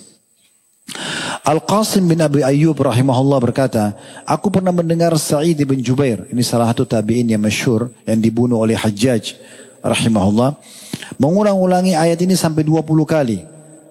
Yaitu surah Al-Baqarah surah nomor 2 ayat 281, wattaqu yawman turja'una fihi ila Allah, thumma tuwaffaqu nafsin ma kasabat wa hum la yudlamun. Artinya, peliharalah dirimu dari azab yang terjadi pada waktu kamu semua dikembalikan kepada Allah. Kemudian masing-masing diberi balasan sempurna terhadap apa yang mereka kerjakan. Maka Sa'id bin Jubair mengulangi ayat ini sampai 20 kali dan terus merenungi maknanya. Abdurrahman bin Ajlan rahimahullah berkata, Pada satu malam aku bermalam di kediaman Rabi' ibn Huthaim rahimahullah, seorang ulama tabi'in, Rabi' ibn Huthaim. Dan pada saat dia sedang bangun sholat malam, dia sempat melewati ayat surah Al-Jathiyah, surah nomor 45 ayat 21. Yang bunyinya, am hasibal ladhina ishtara'u sayyiati am naj'alahum kalladhina amanu wa amilu salihati sawan mahya wa matuhum sa'a ma yahkumun. Terjemahannya Al-Jathiyah ayat 21 ini, apakah orang-orang yang berbuat jahat, yang kafir, ahli maksiat, itu menyangka bahwasanya kami akan menjadikan mereka seperti dengan orang-orang beriman dan sibuk mengerjakan amal soleh, yaitu sama antara kehidupan dan kematian mereka, amat buruk yang mereka sangka itu. Maka Rabi' ibn Huthaim rahimahullah mengulangi ayat ini dari malam sampai pagi. Jadi kalau ada orang menganggap, oh kita beriman atau tidak beriman, soleh atau tidak soleh, sama saja, ini keliru. Allah membantah dalam surah Al-Jathiyah ayat 21 tadi. Pasti akan beda. Kehidupan dan ketenteraman orang beriman dan amal soleh itu di dunia selama hidup dan juga kematiannya akan beda dengan orang-orang yang melakukan kemaksiatan. Dan beliau terus menangis sampai pagi merenungi ayat ini. Ibnu Mubarak rahimahullah, Abdullah bin Mubarak, seorang tabi'in yang masyhur. Beliau pernah semalam suntuk hanya mengulangi satu ayat. Kita sudah hafal semua. Surat Takatsur ayat 1. Surah nomor 102. Alhaakumut takatsur. Sungguh bermegah-megahan telah membuat kalian lalai. Maka beliau membaca semalam suntuk ayat ini saja. Mengulangi sambil menangis. Merenungi kembali. Beliau khawatir jangan sampai beliau yang kena. Nah seperti itu kurang lebih gambaran bagaimana mereka mengenal Al-Quran. Dan kalau yang seperti ini, inilah yang tadinya bisa mengundang bagaimana malaikat mendengarkan bacaan Usaid radhiyallahu anhum. Dan itu bukan mustahil terjadi pada siapapun. Kemudian itu yang ketujuh tadi, yang kedelapan tentang bolehnya memuji orang lain. Nah ini ada bahasan sendiri, kita butuh beberapa menit menjelaskannya. Jadi tadi ada hadis Nabi SAW, ni'mar rajul Usaid bin Khudair. Nabi SAW mengatakan sebaik-baik laki-laki adalah Usaid bin Khudair. Ini pelajaran sendiri nih. Kapan kita boleh memuji orang? Maka begini gambarannya. Kalau itu berurusan sama urusan dunia, oh bagus baju kamu, oh bagus rumah kamu, oh bagus pekerjaan kamu, gak ada masalah. Tapi kalau itu berhubungan dengan masalah ibadah, ini gak boleh, ada batasannya. Kalau kita memuji seseorang, ternyata dia tidak terpengaruh dengan itu, ya misalnya tidak ada pengaruhnya pada dia, itu masih ada pendapat ulama membolehkan. Tapi kalau bisa mempengaruhi, mengubah kualitas dia ikhlas menjadi malah riya, maka gak boleh sama sekali. Jadi lebih dekat pendapat ulama mengatakan tidak boleh memuji ibadah orang lain. Oh kamu tadi sholat sekali khusyuk sekali sholatnya ya. Kamu tadi begini dan begitu, itu jangan usah dipuji. Antara dia sama Tuhannya. Begitu kurang lebih batasannya. Nah kalau memuji urusan dunia tadi saya katakan boleh saja. Gak ada masalah. Kalau urusan ibadah maka diincikan oleh para ulama. Kalau dia aman dari fitnah, artinya orang itu kita tahu tidak berpengaruh dengan pujian tadi. Seperti Nabi SAW memuji para sahabatnya. Ni'mar rajul Abu Bakar. Sebaik-baik laki-laki adalah Abu Bakar. Ni'mar rajul Umar. Sebaik-baik laki-laki adalah Umar. Ni'mar rajul Abu Ubaidah. Sebaik-baik laki-laki adalah Abu Ubaidah. Ni'mar rajul Usaid bin Khudair. Sebaik-baik laki-laki adalah Usaid bin Khudair. Ni'mar rajul Thabit bin Qais. Sebaik-baik laki-laki adalah Thabit bin Qais. Ni'mar rajul Mu'adz bin Amr bin Jamuh. Sebaik-baik laki-laki adalah Mu'adz bin Amr bin Jamuh. Ni'mar rajuli Mu'adz bin Jabal. Sebaik-baik laki-laki adalah Mu'adz bin Jabal. Si Nabi SAW puji. Maksudnya adalah ibadah mereka bagus dan segala macam. Tapi Nabi tahu orang-orang ini kalau dipuji tidak berpengaruh pada mereka. Justru mereka makin baik ibadahnya kepada Allah Subhanahu Wa Taala. Kemudian Nabi SAW pernah berkata kepada Ubay bin Ka'ab. Ubay bin Ka'ab ini sahabat yang dianjurkan kita menukil Al-Quran dari dia. Dan semua sekarang riwayat-riwayat ayat Al-Quran ini dari Ubay radhiyallahu anhu. Nabi SAW suruh kita mengambil Al-Quran dari dia. Pernah satu kali Nabi SAW mengatakan, ya Abal Munzir, atadri ayu ayatin min kitabillahi ma'aka a'zam. Abu Munzir ini julukannya Ubay radhiyallahu anhu. Wahai Abu Munzir, apakah kamu tahu ayat apa dalam Al-Quran yang paling mulia yang ada sama kamu sekarang, yang kamu sedang hafal? Qala qultu Allah wa rasuluhu alam. Saya mengatakan Allah dan Rasulnya lebih tahu. Qala ya Aba Munzir, atadri ayu ayatin min kitabillahi ma'aka awam. Lalu kemudian Nabi SAW ulangi lagi. Apakah kamu tahu ayat apa dalam Al-Quran yang paling agung yang kamu hafal? Maka Abu Munzir atau Ubay mengatakan, Allahu la ilaha illa huwal hayyul qayyum. Maksudnya ayat kursi. Allah dan tidak ada Tuhan yang berhak disembah kecuali Dia, dan tidak maha hidup dan juga terus-menerus mengurus makhluknya. Maka fadaraba fi sadri. Kata Ubay, lalu Nabi SAW menepuk dadaku seraya berkata, Wallahi la yahniyakal ilmu Abal Mundhir. Semoga Allah selalu menambahkan dan meluaskan ilmu atau memudahkan untuk mendapatkan ilmu. Di sini Nabi SAW puji dia. Ya. Tapi Nabi SAW tahu orang ini aman dari pujian gitu ya. Kalau dikhawatirkan orang itu dipuji, kemudian merusak ibadah dia, maka tidak boleh sama sekali. Ya, seperti misalnya ada orang sholat bagus. Di masa Nabi SAW dulu pernah ada orang sholatnya indah sekali.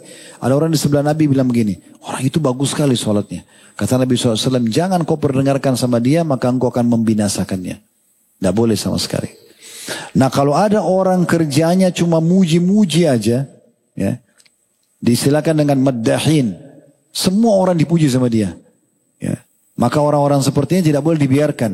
Bahkan Nabi SAW mengingatkan agar kita meletakkan debu ya di muka orang yang suka puji-puji. Terutama dalam ibadah ya. Selalu saja dia setiap ketemu kita, oh ini ahli ibadah ini suka puasa. Padahal orang-orang tidak perlu tahu. Tapi dia selalu memuji. Itu disunnahkan bahkan meletakkan debu atau pasir di wajahnya. Karena ini orang bisa merusak niat kita nantinya. Disebutkan dalam hadis Nabi SAW, ya, beliau mengatakan, dikatakan oleh Miqdad bin Aswad radhiyallahu anhu, beliau mengatakan, waktu dia temukan ada satu orang puji-puji ibadahnya seorang gubernur, maka beliau mengambil pasir lalu melemparkan di wajah orang itu sambil mengatakan, amarana Rasulullah SAW an nahutha fi wujuhil maddahin turab. Nabi SAW memerintahkan kami meletakkan pasir atau debu di wajahnya para pemuji-muji seperti ini. Umar bin Khattab pernah marah pada seseorang yang sibuk memuji ibadah orang lain. Ya, sibuk, dia terpuji semuanya, ibadah orang lain semua dipuji sama dia. Dia sendiri mungkin belum tentu gitu. Maka Umar bin Khattab marah pada dia. Seraya mengatakan radhiyallahu anhum, sesungguhnya ya, Allah subhanahu wa ta'ala, Rasulullah SAW melarang orang memuji. Ya. Oleh karena itu jangan kau memuji-mujinya. Ya. Karena engkau telah menyembelihnya. Semoga Allah menyembelihmu. Gitu kan. Jadi Umar bin Khattab sangat marah dengan orang yang memuji-muji seperti ini. Nah kalau sampai ada orang yang memuji kita teman-teman sekalian, apa yang harus kita lakukan? Kalau tadi kita tahu orang ini misalnya dia meddah, dia suka sekali, semua orang dipuji sama dia. Dan dia jadikan mungkin itu sebagai sumber pendapatan dia untuk mengambil hati kita, itu dilemparin debu atau pasir di wajahnya. Tapi kalau misalnya orang itu tidak, memang kebetulan aja dia melihat ada satu kelebihan dan dia tidak pernah kita dengar dia memuji, tiba-tiba dia memuji saja. Maka kata Abu Bakar radhiyallahu anhu pada saat beliau dipuji dari sisi seperti ini, beliau membaca doa, Allahumma anta a'lamu minni binafsi. Ya Allah, sesungguhnya engkau lebih mengetahui keadaan diriku daripada diriku sendiri. Wa ana a'lamu binafsi minhum. Dan aku lebih tahu tentang diriku daripada orang-orang yang memuji ini. Allahumma ja'alni khairan mimma yadhunnun. Ya Allah, jadikanlah aku lebih baik daripada apa yang mereka sangka. Waghfir lima la ya'lamun. Maafkanlah dosa-dosa, maafkanlah apa yang mereka tidak ketahui. Wala tu'akhidni bima yaqulun. Dan jangan engkau hukum aku dari puji-pujian mereka itu. Ya, jadi kalau kita simpulkan sebenarnya teman-teman sekalian, kalau dalam ibadah jangan memuji orang. Karena memuji orang ini bisa berbahaya. Ya, bisa membuat orang-orang nanti terganggu dari sisi ibadahnya. Dia tidak akan lagi khusyuk atau tidak lagi ikhlas karena Allah subhanahu wa ta'ala. Baik, sebagai penutup teman-teman sekalian, tentang masalah amalan khususnya Usaid bin Khudair radhiyallahu anhu. Kalau tadi Al-Quran sudah kita jelaskan, kemudian juga mendengarkan ya khutbah Nabi alaihi salatu wassalam, ini yang mungkin kita tambahkan sedikit dengan juga tentang masalah mengantar jenazah. Karena 3 hal ini yang beliau selalu jadikan sebagai amalan unggulan beliau. Ya. Kalau Al-Quran tadi sekali lagi sudah kita jelaskan, sekarang tinggal kita jelaskan tentang masalah menuntut ilmu. Ya. Menuntut ilmu ini saya kasih gambaran ringkasnya saja ya, karena ini sudah sering dibahas teman-teman sekalian. Namun kita perlu ketahui kalau menuntut ilmu, bagian daripada kalau antum bisa hadir seperti ini, berarti Allah sedang inginkan kebaikan buat kita. Tidak ada orang yang duduk di majelis ilmu itu kemudian sengsara, nggak ada. Dia cuma duduk, dia cuma dengarin aja. Berarti Allah ingin kebaikan buat dia. Bukan cuma itu. Orang-orang yang datang pun dalam majelis, kalau tujuannya bukan ilmu, dia hanya sekedar karena diajak temannya, dia hanya sekedar cari temannya, lalu dia duduk juga mendengar, sama mendapatkan keberkahan majelis tersebut.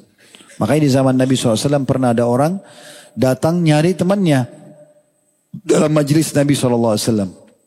Kemudian dia sempat duduk juga. Maka Nabi SAW sebutkan tentang keutamaan majelis ilmu. Lalu ada yang mengatakan, ya Rasulullah, tapi ada sebagian di antara kami memang tidak datang untuk ilmu.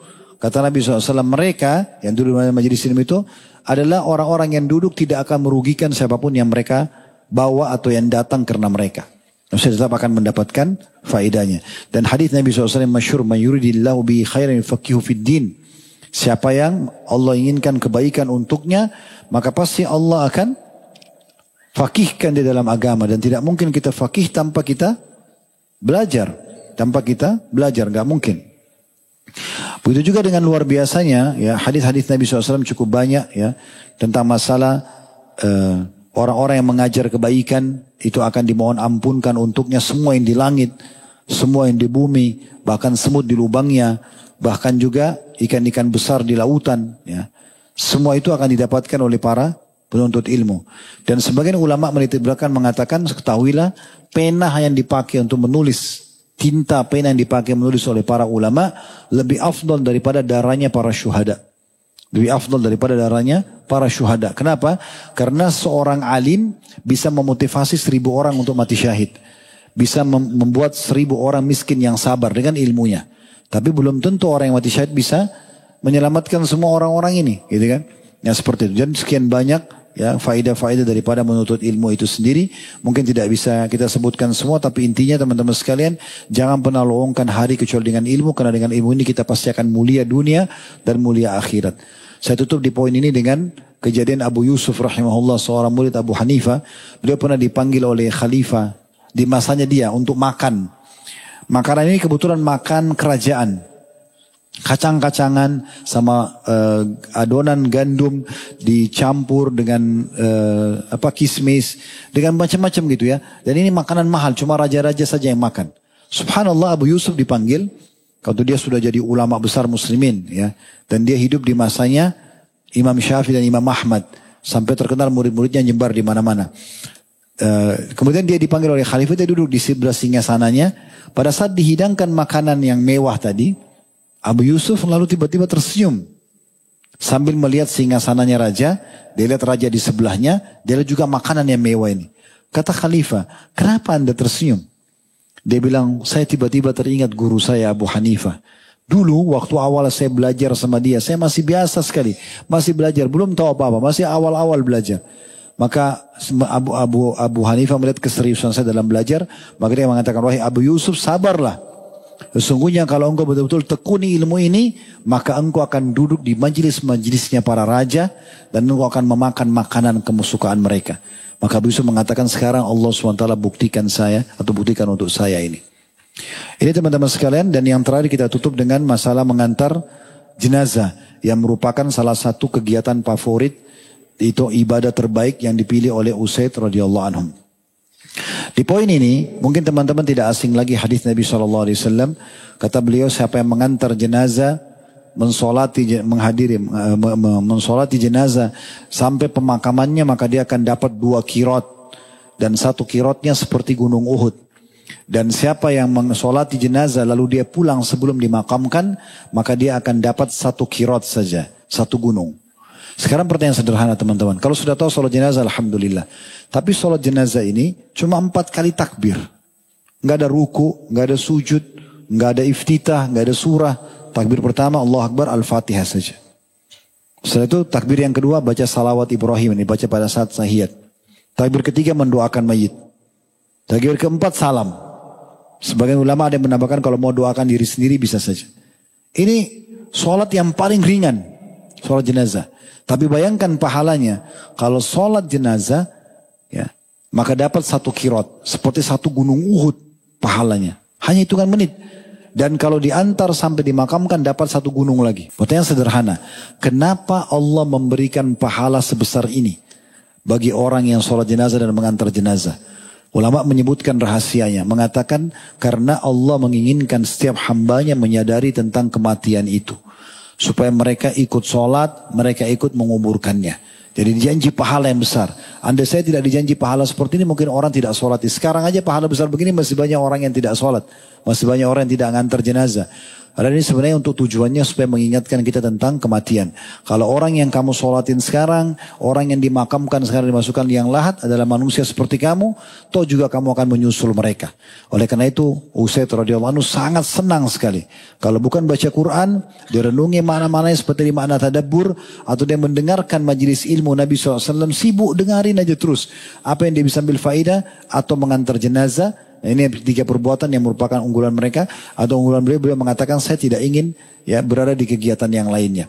Jadi karena jenazah juga mengantarkan kita pada pelajaran penting. Kalau kita semua akan meninggal dunia, semua akan ditinggal di muka bumi dan kita akan kembali kepada Sang Pencipta Allah Subhanahu wa taala. Saya tutup dengan perkataan Hasan Basri rahimahullah. Beliau pernah mengantar jenazah bersama orang-orang muslimin. Kemudian beliau melihat jenazah lihat depannya, tadinya beliau diam, tiba-tiba beliau berzikir. Ada anak muda di sebelahnya bertanya, wahai imam, kenapa anda berzikir? Kata Hasan Basri, berzikirlah wahai anak muda sebab yang kita antar sekarang sudah tidak bisa berzikir. Maksudnya, jangan sampai nanti kita sudah meninggal seperti dia, baru kemudian kita mau berzikir. Sudah nggak bisa. Sudah nggak bisa. Jadilah juga teman-teman sekalian jenazah yang nanti pada saat diantar kita rindu ingin segera menuju ke kuburan kita. Kata Nabi SAW, kalau seorang mukmin meninggal dunia maka dia akan berkata sambil dipikul di pundak orang-orang, cepatkanlah, cepatkanlah. Karena dia ingin masuk ke kuburannya, dia ingin ke alam barzah untuk melihat taman dari taman surganya. Dan kalau dia orang buruk, orang jahat atau orang kafir, maka dia akan mengatakan kemana kalian akan membawanya. Dia akan binasa, dia akan celaka. Seperti itulah. Jadi kita harus menjadi orang-orang yang bahagia di dunia dan bahagia di akhirat dengan cara tentunya mengikuti panduan agama ini. Allahu a'lam. Baik, alhamdulillah alladzi bi ni'mati timus shalihat. Segala puji bagi Allah SWT, sebuah kenikmatan tersempurnakan dengan izinnya. Sudah selesai kita membahas serial sahabat ini, semoga Allah jadikan sebagai ilmu yang bermanfaat, juga bisa menambah iman kita, dan juga Allah Subhanahu wa taala tidak membubarkan kita dari sini kecuali sudah diampuni semua dosa-dosa kita, dipenuhi hajat-hajat kita, serta Allah Subhanahu wa taala juga menyatukan kita semua di surga firdausnya tanpa hisab. Allahumma amin. Kalau ada benar dari Allah, kalau ada salah dari saya mohon dimaafkan. Subhanakallahumma bihamdika asyhadu an la ilaha illa anta astaghfiruka wa atubu ilaik. Wassalamualaikum warahmatullahi wabarakatuh.